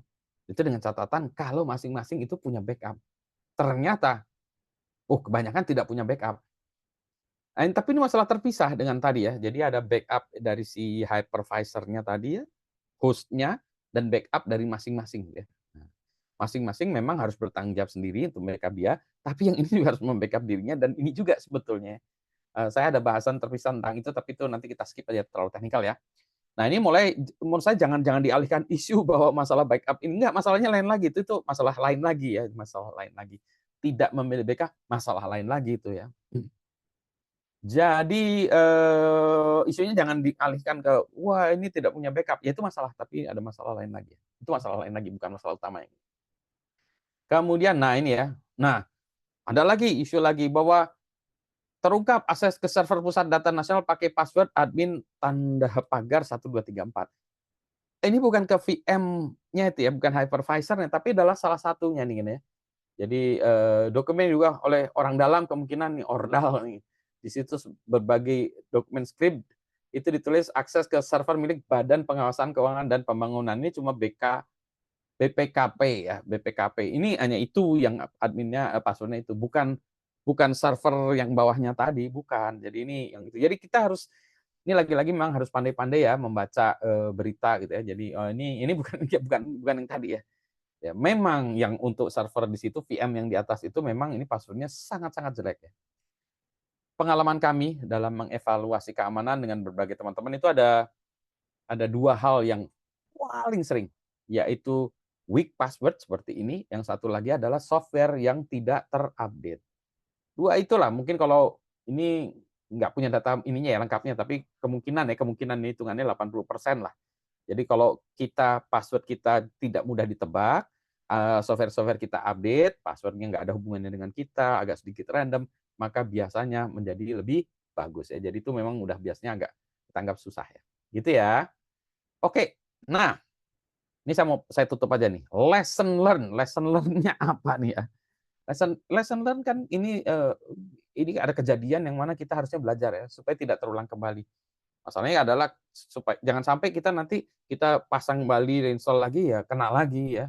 Kena lagi. Nah, ini yang lesson learn-nya saya harusnya kita sama-sama belajar, dan ini kita sakit ya, jatuh kayak COVID lah ya, kita kena COVID, jebret, apa pelajarannya? Oh, kita harus pakai masker, menggunakan masker itu cukup efektif. Oke, jadi kalau kita pakai masker jangan dimarahin sama orang-orang, nggak aneh. Ya itu, jadi kalau ada orang pakai masker, oh iya dia berbaik hati kepada kita karena dia melindungi dirinya dan diri kita ya dari itu. Terus ada macam-macam lagi aja. Oh ya, lesson learn-nya demikian. Banyak hal yang masih belum terbuka. Yang pertama tadi itu adalah bagaimana sih sebetulnya intruder masuk ke dalam sistem pertama kalinya, kelemahan apa yang dia gunakan, apakah itu ya tadi ya kelalaian, keabayan segala macam, itu supaya kita belajar. Yang lainnya juga harus belajar supaya tidak kena lagi. Yang lainnya juga supaya tidak kenal gitu ya. Terus yang terkena VMware ESXi yang tidak membutuhkan operating system di bawahnya, tadi saya bilang ini managed through a web interface of vCenter server. Jadi kan hanya mudah apa? Apakah take over weight-nya, remote desktop, dan seterusnya yang kayak gini tuh harusnya lesson learn-nya harus dipelajari. Memang ada beberapa hal yang tidak kita ceritakan pada publik ya, tidak ceritakan pada publik, itu memang konsumsi technical internal ya, karena mungkin kelemahannya masih ada, tidak bisa diperbaiki dengan segera, sehingga tidak bisa diceritakan kepada publik gitu ya. Tapi lesson learn itu harusnya kita ajarkan kepada semua orang semua, sehingga kita menjadi cerdas bersama, makin secure bersama naik ke atas. Dan yang terakhir, lesson learn yang belum saya tuliskan di sini adalah begini. Biasanya kalau ada yang kena gini-gini tuh, kami ya, Pak Budi, sarannya gimana? Saya bilang diam aja deh. 2 minggu juga orang-orang akan lupa. Contohnya sekarang, semua orang udah lupa. Jadi ya sudahlah ya. Jadi ya udah lupa dengan kalau ini kita tidak bahas, maka kita none of the wiser ya. Kita tidak belajar dari kesalahan kita. Yang mana kita ini mahal ya. Ini uang sekolahnya mahal. Harusnya kita belajar supaya tidak terulang. Demikianlah cerita saya yang ya mudah-mudahan menjadi pemicu untuk menjadi bahan diskusi. Gitu Mas Pujo dan teman-teman sekalian. Nanti kalau ada yang mau bertanya, silahkan, monggo, Suronggo. Thank you very much Mas Budi, matur nuwun. Terima kasih. Ya, jadi apa namanya, in the beginning, previous condition, itu kan previous conditionnya ternyata apa namanya seperti itu gitu ya. Condition right now, tapi kok kenapa tiba-tiba mudah dilupakan, Mas? Itu dia ya. Oh, ya. It happened then. Itu memang masalah apa namanya bagi orang-orang yang paham aja yang kadang-kadang. Tapi istilahnya what will be happen then itu memang lesson apa learn itu tergantung. Ya. Tapi jangan sampai tergantung budget. Silakan kalau ada yang mau nanya Mas ya, boleh ya. Silakan. Ini sambil ada menunggu yang right hand ya. Itu memang tadi security apa functional and performance. Siapa yang mau bertanya right hand sambil nunggu ini. Security memang apa namanya confidential, integrity. Wah, yang repot itu memang ternyata available apa enggak itu Mas. Itu memang apa susah itu ya. Terus kemudian memang apa namanya backup itu ternyata kok terpisah gitu. Nah, ini pertanyaan pertama sebelum apa menunggu yang lain Mas Budi. Saya surprise yang terbaru informasi itu tanggal 20 ternyata tanggal 17 itu Windows Defender nonaktif itu. Jadi sebenarnya seberapa besar sih Windows Defender itu? Pikiran saya tuh Windows Defender itu kan untuk masing-masing komputer ya. Tapi ternyata kok ada sepertinya ada efek yang besar. Kira-kira efeknya seperti apa nih? Silakan ya sambil nunggu apa ini pertanyaan pertama sambil kawan-kawan untuk bertanya gitu ya. Mas Yuslam gitu, monggo. Ya. Jadi memang begini Mas Pujo, yang itu juga saya belum jelas ya Windows Defender yang mana yang kena yang tidak diaktifkan jadi dimatikan. Windows Defender itu adalah software antivirus buatannya Microsoft yang mana itu banyak digunakan baik dalam skala desktop maupun skala server. Jadi dia punya suite-nya lah Windows Defender ya, ada macam-macam itu. Nah, itu kalau dimatikan maka komputer kita akan menjadi rentan terhadap serangan virus, malware ya, virus malware in general termasuk ransomware ini. Jadi dia tidak bisa mendeteksi karena dimatikan. Ya. Jadi dia tidak bisa memberikan warning dan seterusnya si Windows Defender ini. Nah, yang tadi belum jelas memang betul Windows Defender yang mana yang dimatikan dan ini. Windows Defender banyak orang juga yang menjelek-jelekan ya. Wah, Windows Defender itu kan berarti antivirus yang jelek, kenapa nggak pakai yang lebih hebat, segala macam. Windows Defender memang buatan Microsoft, dia bukan Kaspersky atau apa, tapi itu juga bukan abal-abal. Gitu. Menurut saya mereka juga invest di security-nya juga jutaan dolar juga. Jadi itu bukan sebuah sistem yang ya kacangan gitu juga bukan gitu ya. Jadi itu Windows Defender meskipun memang kadang harus dilengkapi dengan yang lain-lain. Nah, biasanya kalau itu sendiri menurut saya itu bukan hanya itu saja, tapi itu merupakan indikasi bahwa kalau sudah ada layanan security yang dimatikan, itu udah ada indikasi. Contoh nih, Misalnya kita punya rumah, tiba-tiba rumah kita udah ada bolak-balik orang naik motor, bolak-balik, bolak-balik. Ini orang motor bolak-balik. Tiba-tiba gerbang kita terbuka, jreng. Nah, ya dia belum nyolong apa-apa, tapi gerbangnya udah terbuka ya. Nah, berarti kan kita harusnya sudah ada indikasi. Ini kalau gerbang kita sudah dibuka tanpa pengetahuan kita, segala macam ini udah indikasi. Harusnya sudah ada ya respon dari kita. Oh iya, bentar dulu ini apa nih? Nah itu yang menurut saya berarti kita masih kurang. Oh iya Pak, gerbangnya kan nggak ada apa-apanya Pak. Kalau dibuka kuncinya emang Pak Budi taunya dari mana? Ya nggak tahu juga sih. Oh berarti harus ada CCTV, harus ada apa, nah segala macam. Ini tuh yang mungkin kurang ya. Jadi kalau misalnya oke, Windows Defender-nya ternyata bisa dimatikan, berarti harus ada lain lagi yang untuk mendeteksi kegiatan kalau orang masuk menaktifkan itu, ini harusnya ada merespon satu lagi mungkin ya. Nah itu yang saya juga belum tahu. Tapi itu hanya indikasi aja tadi yang awal-awal sudah menunjukkan bahwa ini ada orang masuk dan nyusup. Nah harusnya sudah terdeteksi dan sudah harusnya direspon. Yang ini enggak, maka kita juga belum tahu. Nah ini ya, ada pertanyaan, kemungkinan masuk ESXi-nya menurut Mas Budi lewat apa? Lewat apa aja ya gitu. Nah yang saya tangkap dari baca dokumen dari berbagai sumber, ESXi, kebetulan itu kan dia bukan yang pertama kalinya ya serangan terhadap ESXi ini. Sebetulnya ransomware ini udah dibilang tadi, misalnya saya baca di Sentinel-1 itu ya, diceritain di situ, itu bisa lewat phishing ya, attack-nya tuh lewat phishing. Phishing maksudnya orang ngirim email ke kita yang kalau kita klik ya, kalau kita klik itu kan itu phishing itu. Tapi ini kan ESXi, nggak ada orang yang duduk di ESXi-nya baca email kan, enggak kan ya gitu. Jadi maksudnya lewat mana? Jadi menurut saya bukan lewat situ. Phishing yang lain juga bukan masuk situ. Tetapi tadi ada dua lagi hal tadi yang menurut saya adalah software yang rentan. Nah, software EXSI-nya ini rentan. Tapi kan berarti VM-nya itu boleh diakses secara network, harusnya itu dia tidak boleh diakses ya. Meskipun dia rentan, seharusnya dia kalau orang-orang akses biasanya untuk ke situ tuh harus pakai jam host lah ya. Lewat satu mesin lagi yang baru bisa akses itu. Jadi nggak bisa, si mesinnya itu nggak boleh diakses lewat network langsung gitu. Berarti lewat jam host. Jam hostnya ini diakses lewat, nah itu untuk mengaturnya itu pakai web base. Kemungkinan web base-nya ini juga kena gitu ya. Nah jadi orang itu masuk lewat web base-nya ini mengatur tadi masuk situ. Jadi ada dua kemungkinan kalau saya lihat dari yang sekarang itu adalah kerentanan dari si softwarenya dan jaringannya, syarat jaringan dia bisa diakses dari mana-mana si itunya ya, dan orang bisa akses ke VSSI-nya ini atau VM-nya ini. Kemudian yang kedua adalah dari itu panel web base-nya yang pakai mempengaruhi, itu bisa juga dari situ. Panelnya di take over, remote desktop-nya itu di take over, dari situ bisa disisipkan macam-macam dari remote desktop itu.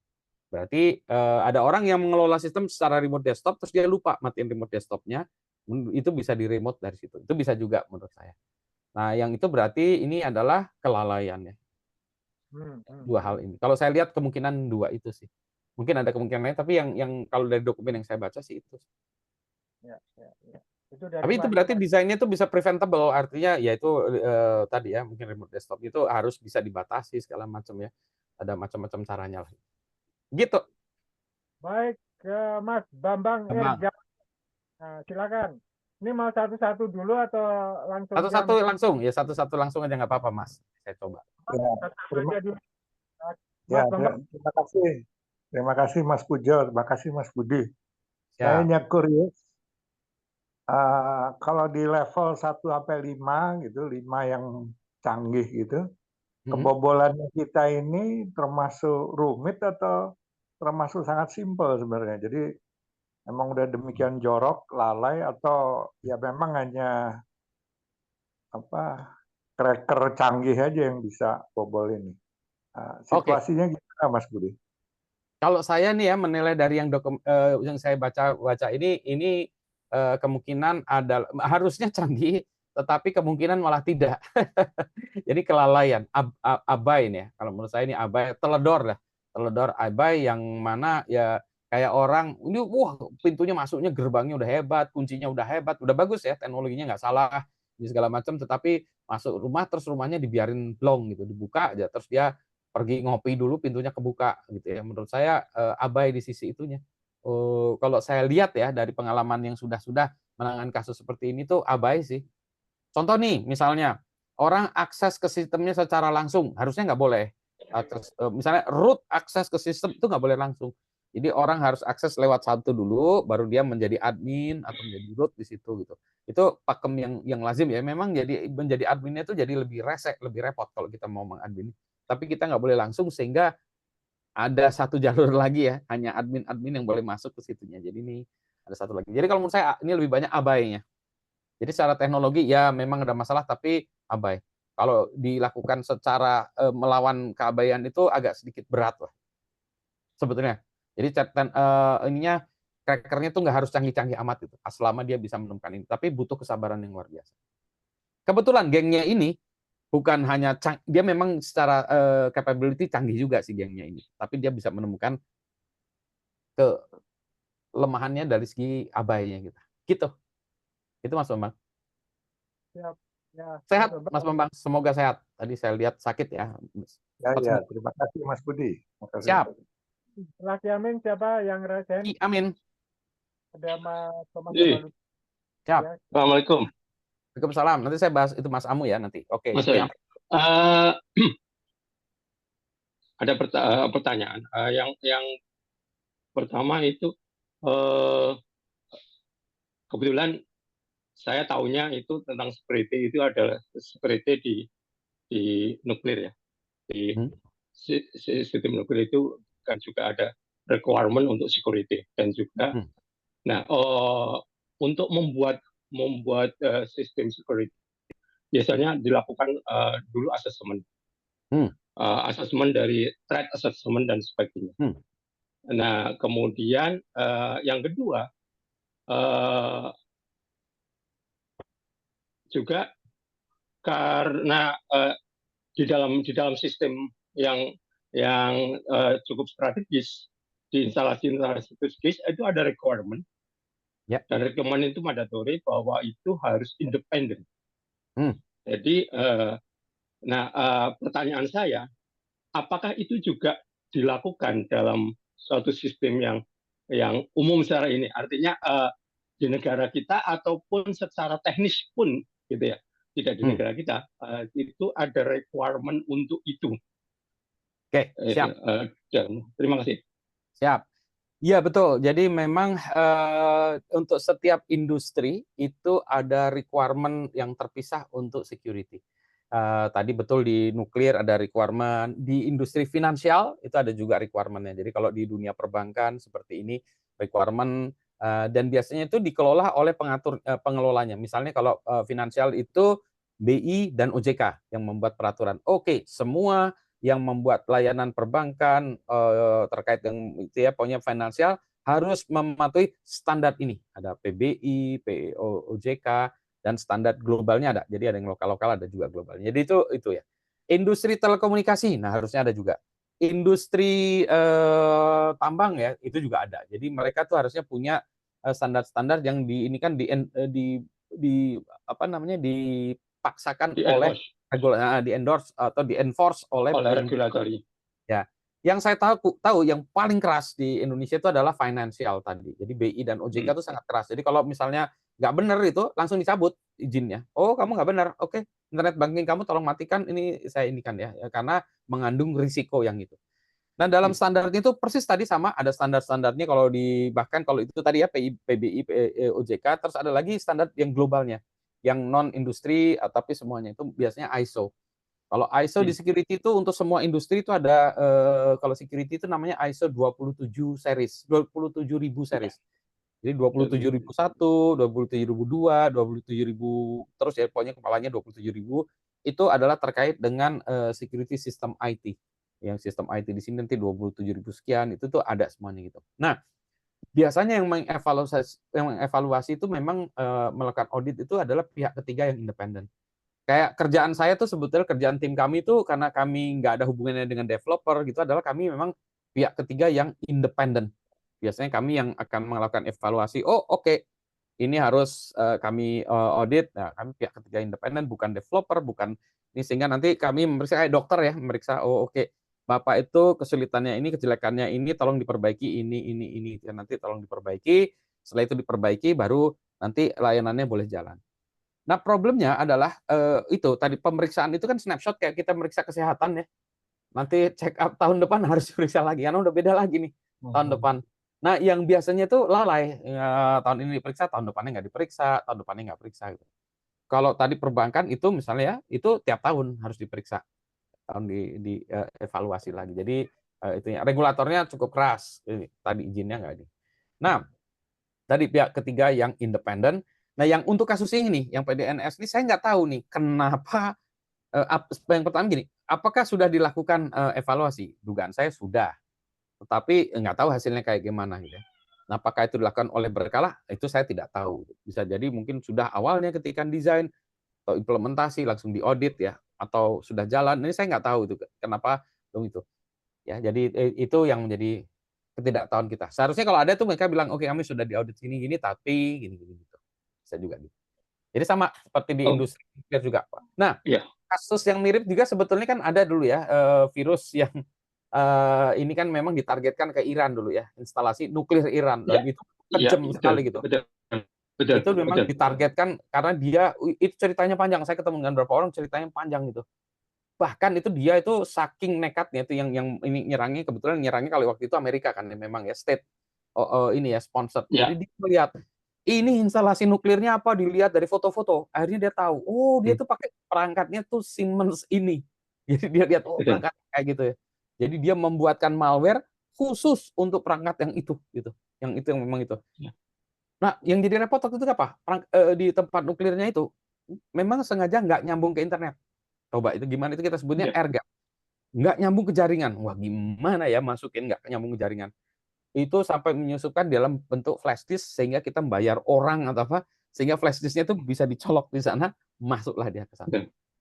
Jadi memang demikianlah yang ini menurut saya nggak secanggih itu ya. Kalau itu memang canggih lah, itu memang benar-benar inilah gitu ya. Boleh nanggap langsung ya. Boleh nanggapin langsung nanti habis ini Pak Mas Amo. Oke. Ya. Silakan. Yang pertanyaan saya, jadi memang di dalam dunia nuklir itu sendiri, dari regulator itu ada requirements tersendiri, di mana sebuah sistem itu harus independen. Itu pertama.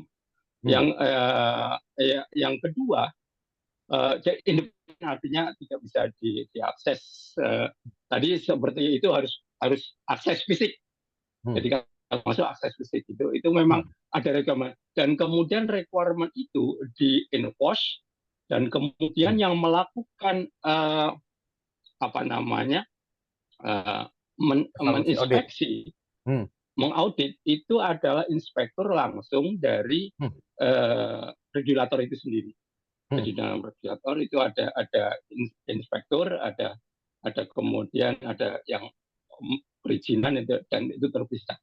Dan itu memang standar yang ada di dalam, baik di dalam keselamatan maupun di dalam security. Nah, pertanyaan saya itu satu lagi, itu kemudian tadi adanya dari asesmen yang pernah terjadi. Jadi di requirement itu dilakukan assessment, threat assessment, dan yang kebanyakan threat itu yang paling tertinggi yang ini adalah insider threat. Jadi orang yang justru di dalam. Nah, dari itu kemudian, pertanyaan saya, apakah requirement ini yang tidak di-enforce oleh regulatory, atau kemudian, dan biasanya seperti kalau di sini kan mestinya Telkomsel ya, atau siapa saya nggak tahu. Apakah itu ada, dan seberapa jauh itu enforcement yang ada? Itu pertanyaan dasar yang sama-sama juga untuk penggunaan backup nanti kalau ada backup dan sebagainya dengan sendirinya. Terima kasih. Sama ya. Untuk kasus yang ini tuh yang regulatornya kalau kita lihat ini kan government oriented ya, ini adalah layanan government itu yang harus melakukan regulasi itu adalah Kominfo memang. Tapi ini servernya punya Kominfo juga. Jadi dia melakukan gimana ya? Jadi nggak apa-apa. Nah, nggak apa-apa. Tapi selama bisa kita lihat independensinya. Jadi yang melakukan audit saja bukan orang Kominfo, harus pihak ketiga independen yang punya capability untuk melakukan itu. Jadi itu memang betul Ya. sudah dilakukan. Nah, yang ini yang kita nggak tahu, satu, apakah itu sudah dilakukan? Dugaan saya sudah, ya. Tetapi hasilnya seperti apa? Boleh jadi sudah dilakukan, tapi hasilnya jelek kan, bisa jadi kan ya. Wah, ini hasilnya jelek, belum boleh dilaksanakan, belum boleh dijalankan. Itu kadang-kadang klien suka maksa. Wah, ini kita kena deadline segala macam. Ya udah jelek nggak boleh, tetap jalan gitu kan ya. Nah, kalau industri yang kritikal, mission kritikal memang biasanya nggak boleh, tetap itu diundur. Kami pernah punya satu klien, gitu kita cek itu bilang, Pak, Bu, ini sistemnya nggak bisa dijalankan karena security hole-nya terlalu gede. Wah, menurut Pak Budi gimana? Ini menurut saya ini harus di rewrite. Jadi itu software-nya harus dibuang mulai dari awal. Pak, kita mau launching. Bu, ini itu kalau Ibu tambal-tambal, ini 6 sampai 7 bulan, sampai 8 bulan, 9 bulan nggak selesai ditambal-tambalnya. Lebih baik Ibu buang sistemnya ini, buat baru 6 bulan selesai. Tapi kita mau launching 2 bulan lagi. Nggak bisa, Bu. 6 bulan lagi Ibu harus buat baru. Ini nggak bisa pokoknya gitu. Nah, itu ngotot. Setahun kemudian tetap nggak jalan sistem. Apalagi yang mau meresmikan presiden gitu. Misalnya gitu kan ya. Jadi nggak bisa itu kalau udah gitu. Jadi gitu. Gitu Kak Yamin, ya. Semoga menjawab. Siap. Oke. Ya. Saya ke Mas Amu dulu nih. Data center yang sekarang ini temporary. Ya itu saya juga masih belum tahu ya. Namanya kan juga PDNS sementara. Kok ada sementaranya nih? Apakah nanti berarti ada PDN yang nggak sementara? Nah itu saya nggak jelas dari dokumen-dokumennya, nggak jelas. Terus adakah belum ada konsep disaster recovery untuk DC saat ini? Itu saya nggak tahu.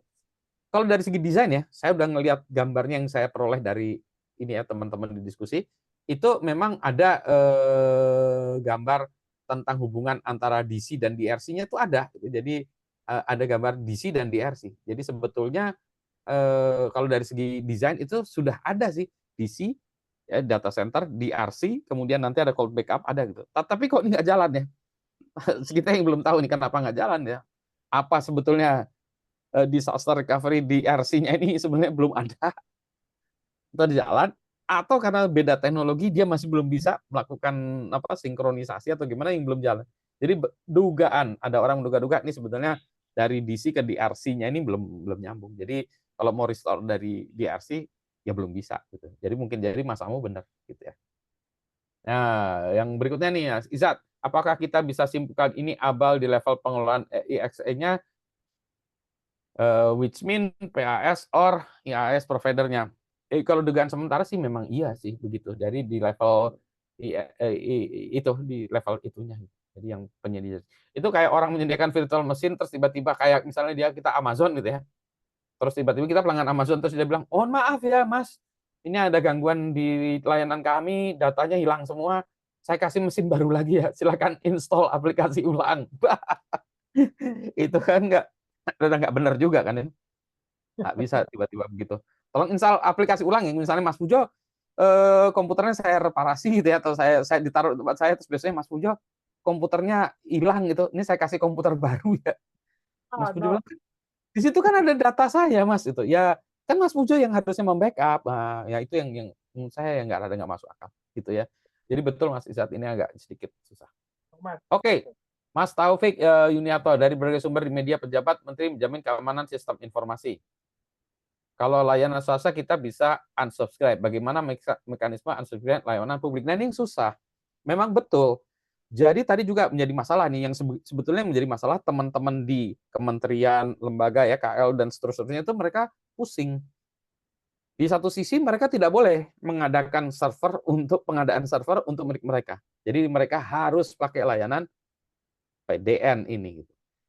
Nah kalau kejadian gini terus gimana saya? Saya kan nggak bisa menggunakan backup di sistem kita, nggak punya sistem backupnya, karena mereka juga nggak bisa pengadaannya segala macam. Jadi mereka nggak punya solusi gitu. Mereka terjebak di sini. Jadi saya mendapat kesan dari teman-teman kementerian, lembaga segala macam pada kesel dengan hari ini. Jadi kami harus bagaimana persis kata Mas Taufik. Jadi kami ini harus bagaimana?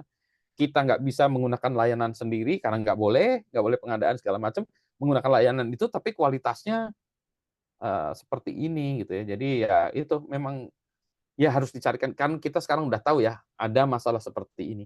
Maka itu tidak boleh terjadi lagi. Maka harus kita carikan jalan keluarnya. Nggak boleh kita diam saja. Maka gimana? Apakah kementerian dan lembaga ini boleh mengadakan pengadaan untuk melakukan backup ya misalnya? Oke, server diadakan di pusat tadi. Tapi masing-masing boleh menyediakan atau malah wajib menyediakan backup sendiri-sendiri gitu ya. Itu yang mungkin ya salah satunya. Apa tadi yang backup di satunya lagi itu nggak belum ada kan, jadi atau nggak bisa diakses. Jadi gimana ya? Jadi ya nggak boleh kita bilang nggak ada solusi, ini harus ada solusi. Gitu ya Mas Taufik, betul. Jadi memang harus ada solusinya. Sekarang nggak bisa, unsubscribe nggak bisa.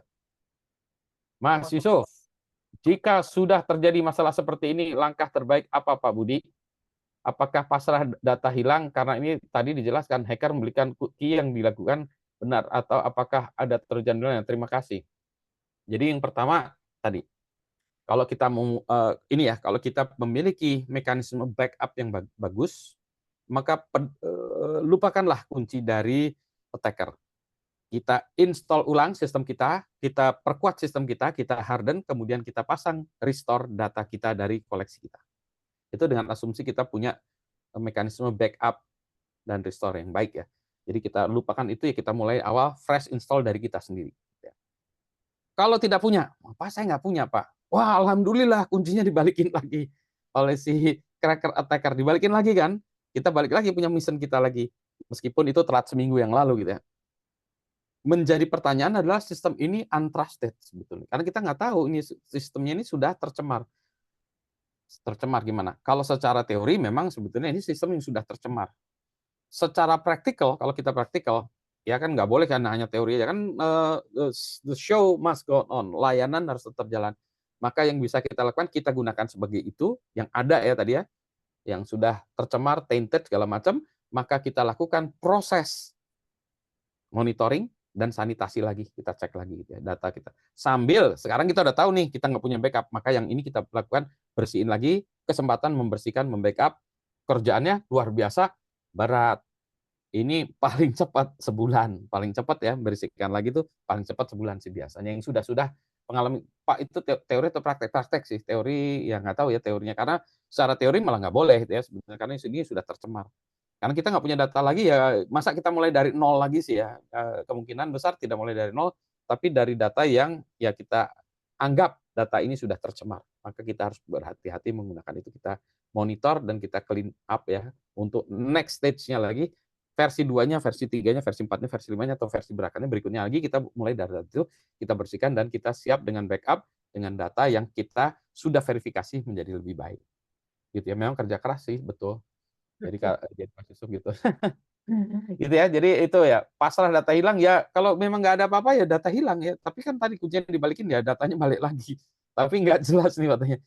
Nggak jelasnya gini maksudnya, ini balik lagi jangan-jangan saldo saya yang tadinya 7 juta jadi 70.000 kan. Ya kalau datanya cuma 1-2 nggak masalah, ini datanya banyak kan, ya berarti ya hati-hati. Dugaan saya si attacker itu tidak tahu aplikasi di atas VM masing-masing ya. Dia cuma punya image dari masing-masing ini, jebret. Saya punya data kamu semua satu hard disk gitu, seolah-olah saya punya kopi satu hard disk ini, tapi hard disknya kan nggak bisa dibuka, nggak bisa di-mount, aplikasinya dia nggak punya user ID, nggak punya password, tapi dia punya image. Dan suatu saat kalau dia mau buka ini, suatu saat ya butuh waktu 6 bulan, 7 tahun, nggak tahu ya, dia bisa buka ini. Suatu saat akan kebuka juga. Tapi by that time data kita udah lebih terbaru, password kita sudah kita upgrade dan seterusnya. Ya, maka tadi kalau kita sudah menggunakan data yang tercemar tadi, maka yang udah pasti adalah kita update semua tuh user ID, password kita update. Kemudian kita ganti passwordnya. Karena sudah pasti kita nggak tercemar. Jadi semua password kita ganti dengan password baru lagi, pakai two factor authentication atau apapun kita bersihkan. Gitu. Jadi kita mulai dari situ lagi gitu. Nggak mulai dari nol juga gitu ya. Gitu ya. Nah, kalau dari tanggapan dari teman-teman itu kebetulan untuk kasus yang ini tuh kunci yang dibelikan itu tidak ada Trojan horse-nya. Ya, kemungkinan besar tidak. Berikutnya dari Mas Budi Sulis. Dari layanan PDNS yang diberikan untuk kementerian lembaga dan daerah, berarti dari awal plan-nya sudah bermasalah. Dugaan saya iya, planning-nya bermasalah, eksekusinya bermasalah juga ya. Kalau yang saya tangkap ya. Saya nanya ke teman-teman saya yang bergerak di bidang security itu nggak ada yang terlibat ya. Mungkin yang sibuk, nggak tahu lah ya, tiba-tiba ada aja gitu ya. Jadi saya nggak tahu juga ya ini. Ini bukan berarti ini apa ya menjelekkan Kominfo dalam hal ini ya. Mungkin ya para expert-expertnya sibuk jadi tidak bantu Kominfo ya kayak gini terjadi. Bisa jadi ya. Gitu ya, jadi memang bermasalah. Jangan-jangan ini pesanan juga jangan-jangan ini pesanan jadi diperbolehkan punya backup sendiri-sendiri, bisa jadi juga nih.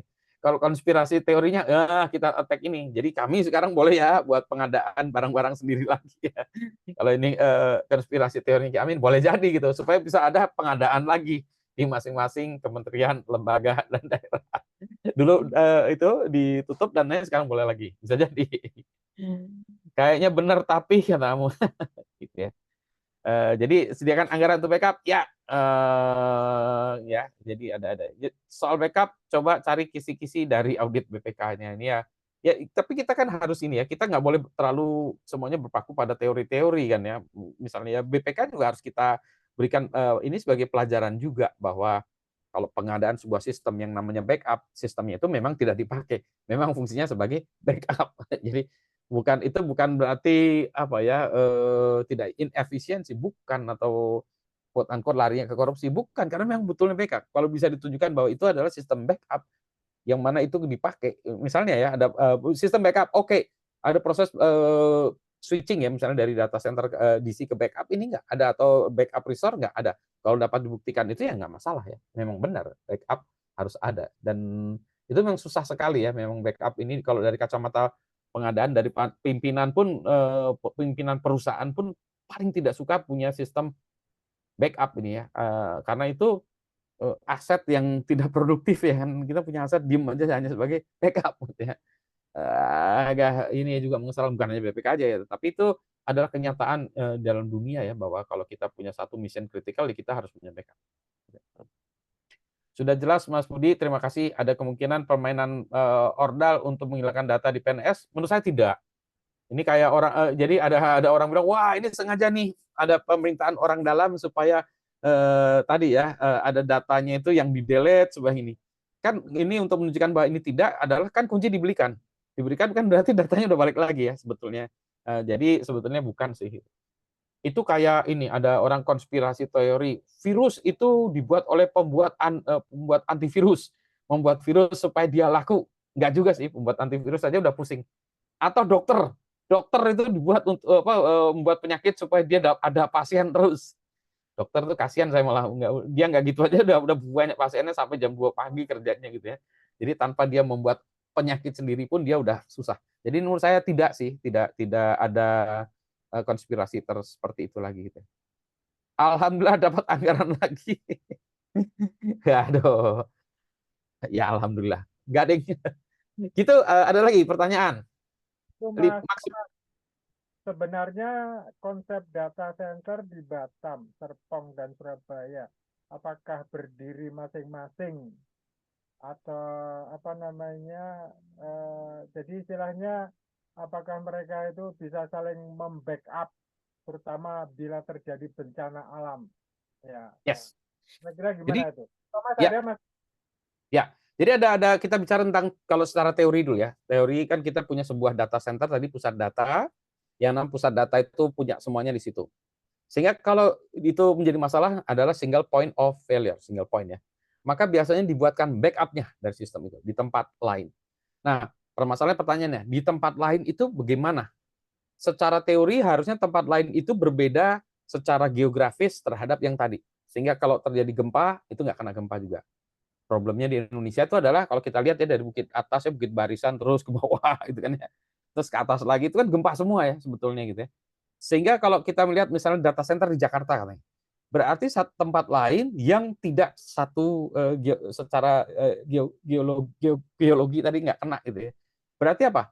Yang paling mungkinan sebetulnya harusnya adalah Kalimantan Barat. IKN aja enggak ya, kan itu kan sebelah timur ya. Harusnya Kalimantan Barat gitu. Karena gempa nggak ada di sana sebetulnya. Kalau kita lihat hanya kacamata gempa aja.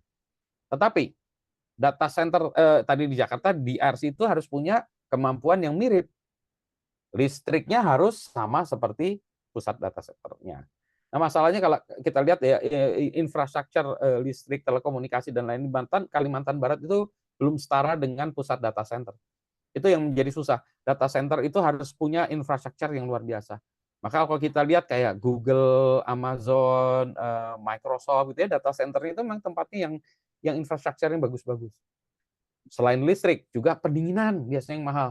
Maka data center itu ada yang dekat sungai karena pendinginan lewat air dan sebagainya, itu pokoknya data center tuh desainnya luar biasa keren. Itu sebabnya, nah ini saya juga saya juga ini sorry to say ya, yang IKN itu menurut saya bukan tempat untuk data center karena nggak ada yang orang ngomong-ngomong tentang data center di IKN nih. Belum membuat data center itu nggak hanya membuat gedung aja ya, buat gedung jadi data center. Enggak, dia ada special requirement untuk data center ya, yang mana itu beda dengan gedung biasa. Anyway, nah balik lagi. Jadi kalau itu harus jauh. Tapi kan theoretical ya. Nah, maka ada juga yang membuat bahwa jarak minimal itu adalah 60 km tadi. Yang kilometer berarti dari Jakarta, ambillah 60 km dari Jakarta jauh, seperti itu. Nah, dulu ada keinginan misalnya, oke kalau gitu kita bawa ke timur, berarti Surabaya atau Bali. Bali kena bom Bali. Bubar jalan. Jadi dulu orang membuat DRC itu banyak di Bali.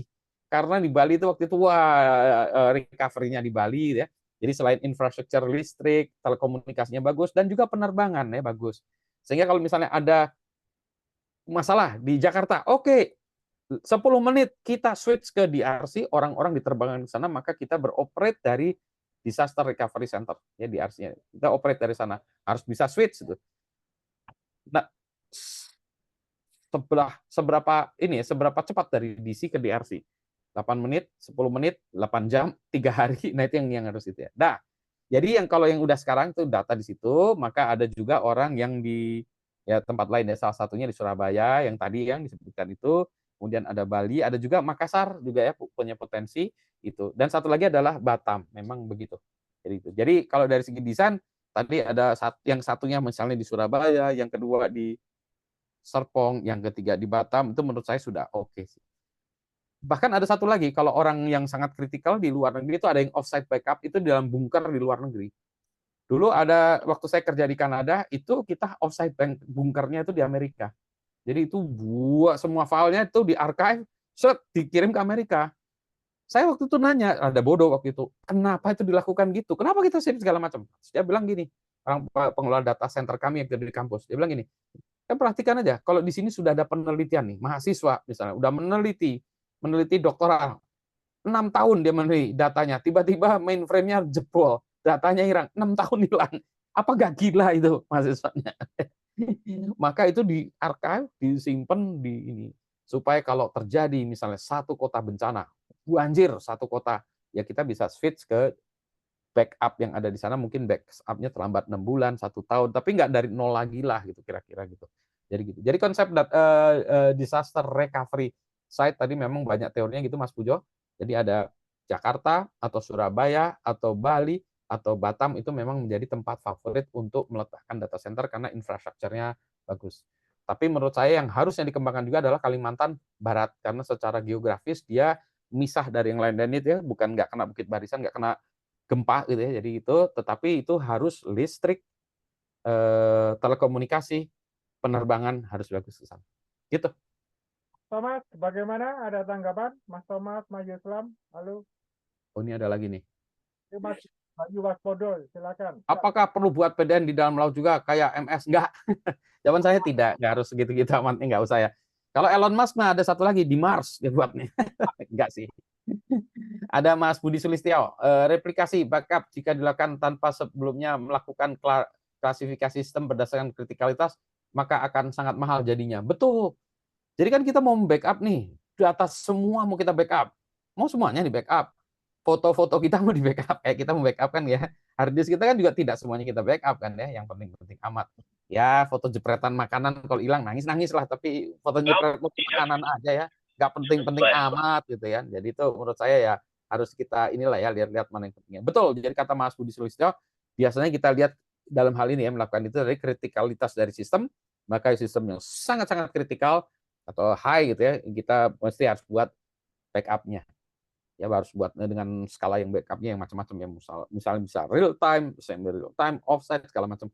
Tapi tadi kita memang betul awal-awalnya itu harus melakukan risk analysis juga, kita klasifikasi karena boleh jadi 75 aplikasi, ya 7 aja sih yang penting sebetulnya, yang kritikal kita bela mati-matian. Yang 60 lagi ya itu sebetulnya ya kalau mati sehari, 2 hari, sebulan ya nggak apa-apa lah. Kayak misalnya aplikasi peminjaman buku, ya mati seminggu ya nggak apa-apa lah ya, orang patean gitu ya. Gitu ya, jadi gitu. Ya betul Mas Budi Sulis, terima kasih di remind. Mas Taufik, kunci diberikan namun datanya sudah bocor dan tetap dikuasai oleh penyerangnya. Risiko masih tinggi dan bagaimana dengan kemungkinan serangan lanjutan? Oke, Nah, ini yang kita belum tahu ya.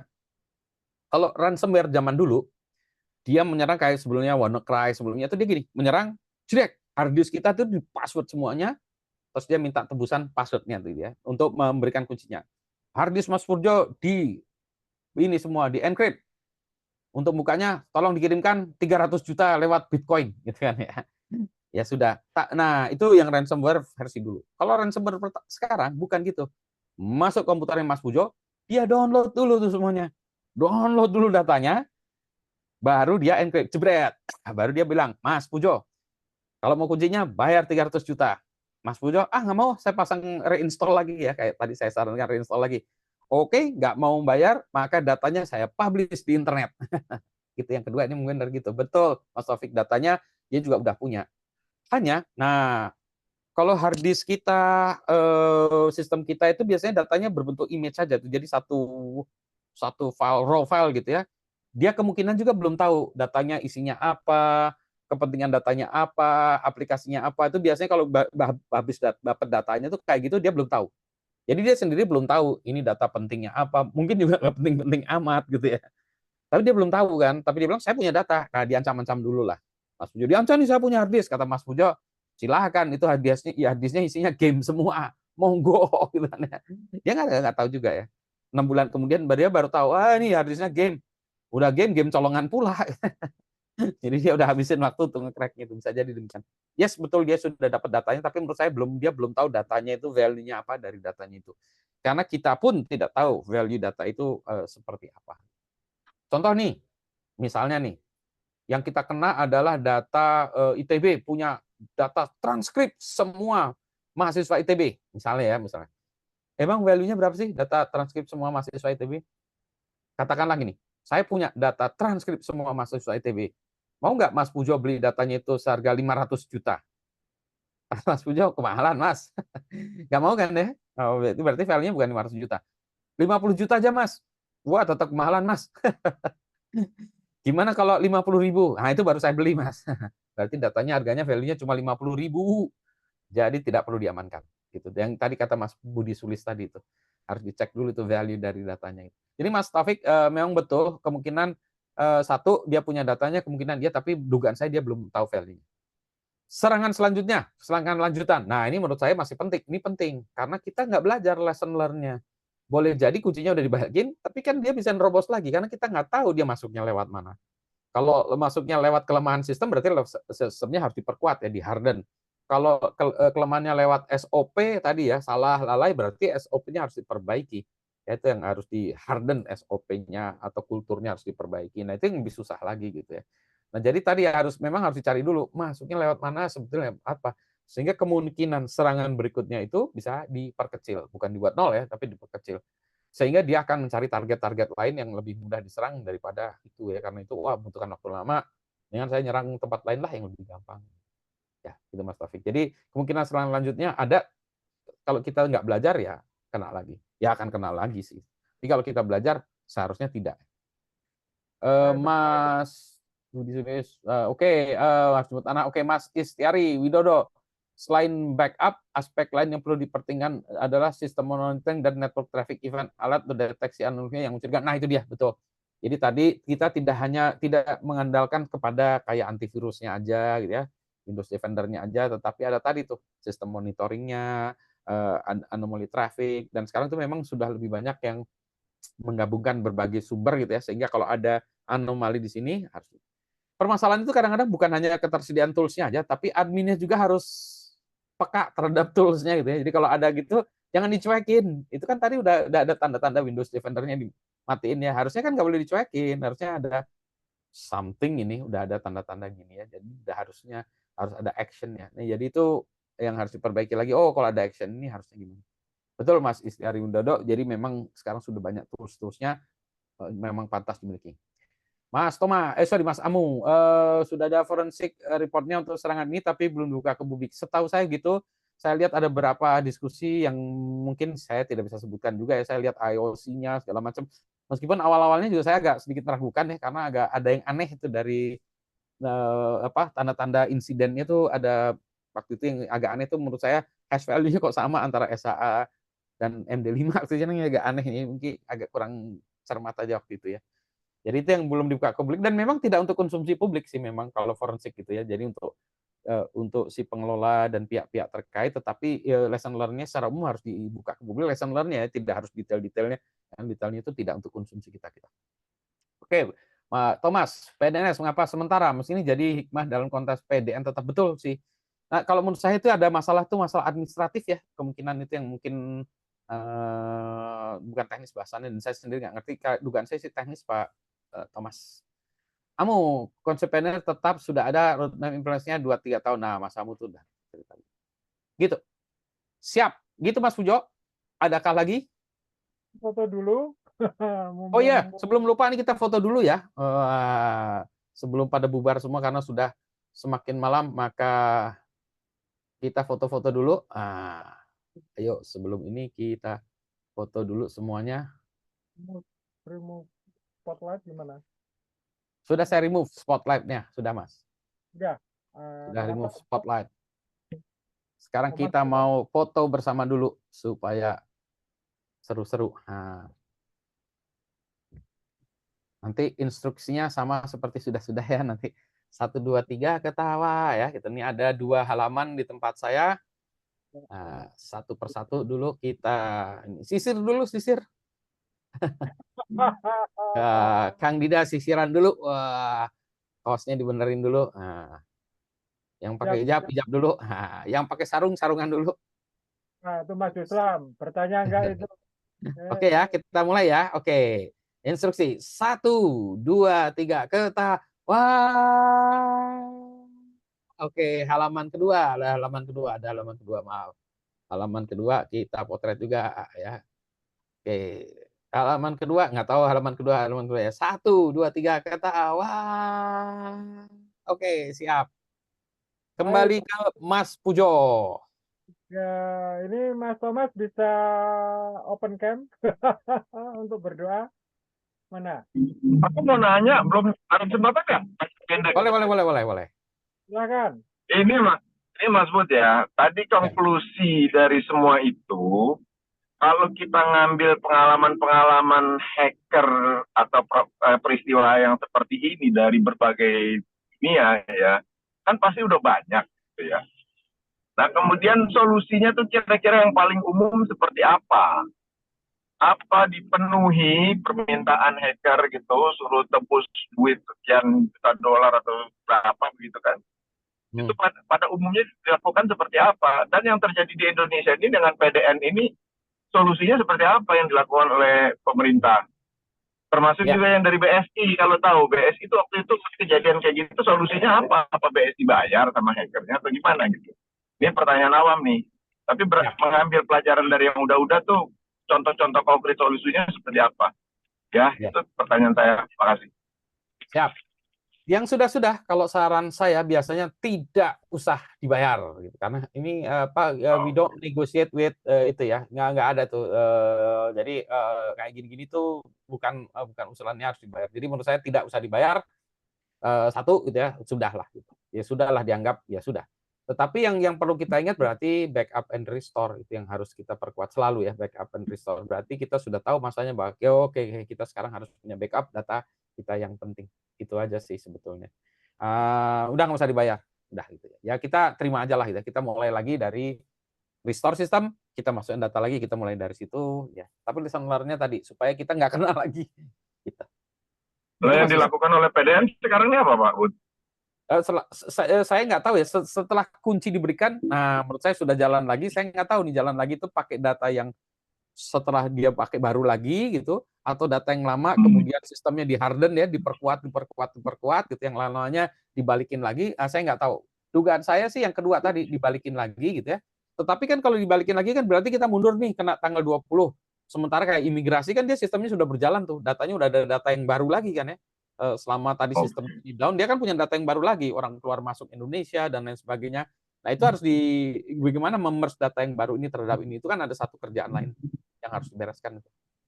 Tapi seandainya nih Pak Bud ya, seandainya pihak yang kena hacker itu bayar, memenuhi permintaan hacker, dibayar gitu ya, itu biasanya hal-hal kayak begitu terpublikasi apa enggak? atau dia bayar tapi menjadi rahasia intern yang sangat ketat. Yang menurut saya tidak dipublikasi kalaupun bayar. Kalaupun bayar nggak akan publikasi ya. Tidak akan publikasi. Nah, yang akan repot kalau bayar itu nanti masuk di dalam pembukuannya apa? Audit. Membayar, nanti kena audit BPK. Kenapa kamu membayar hacker 300 miliar gitu kan? Wah, ini bukannya apa gitu ya. Ini akan susah itu. Iya. Oke. Thank you ya, makasih. Siap. Oke, Mas Puja, kita udah potret ya. Saya jawab 2 pertanyaan lagi yang ini adanya, nanti habis itu baru kita tutup formalnya ya. Kalau nanti mau diskusi silahkan, tapi habis ini formal. Ya, dari sisi insiden respon gimana Pak evaluasinya? BSSN sudah oke belum?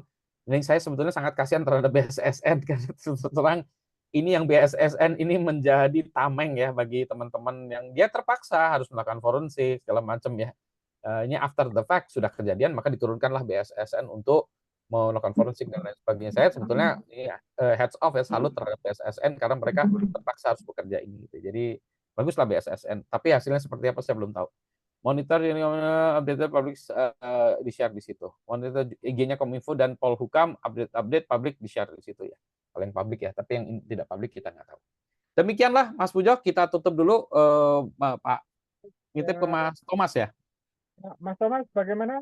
Siap untuk berdoa? Open. Baik, siap, insya Allah. Silakan berdoa menutup sesi kita. Menutup, ya. Baik. Sebentar. Mas Budi ada itu apa namanya end remark atau gimana sebelum berdoa? Tidak ada. Kita tutup dulu. Nanti habis itu kita ada after party diskusinya. Direkam nggak? Nanti yang itu kita stop rekaman. Siap. Kita tutup dulu. Silakan, Mas Thomas. Baik, alhamdulillah kita sudah mendengarkan banyak hal dan banyak ilmu yang bisa kita peroleh ya terkait dengan kasus terakhir peretasan PDNS. Dan marilah kita akhiri diskusi pada malam ini, semoga memberikan manfaat kepada kita semua. Dan tentu kita berharap mendapatkan petunjuk kekuatan dan jalan lebih baik lagi. Bismillahirrahmanirrahim.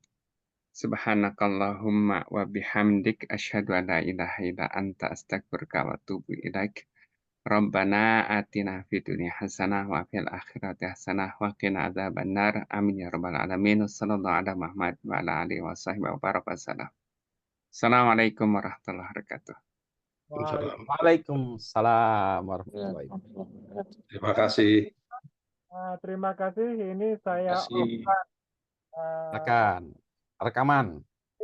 Yang mau bertanya hot silahkan gitu ya. Sebentar. Are you sure?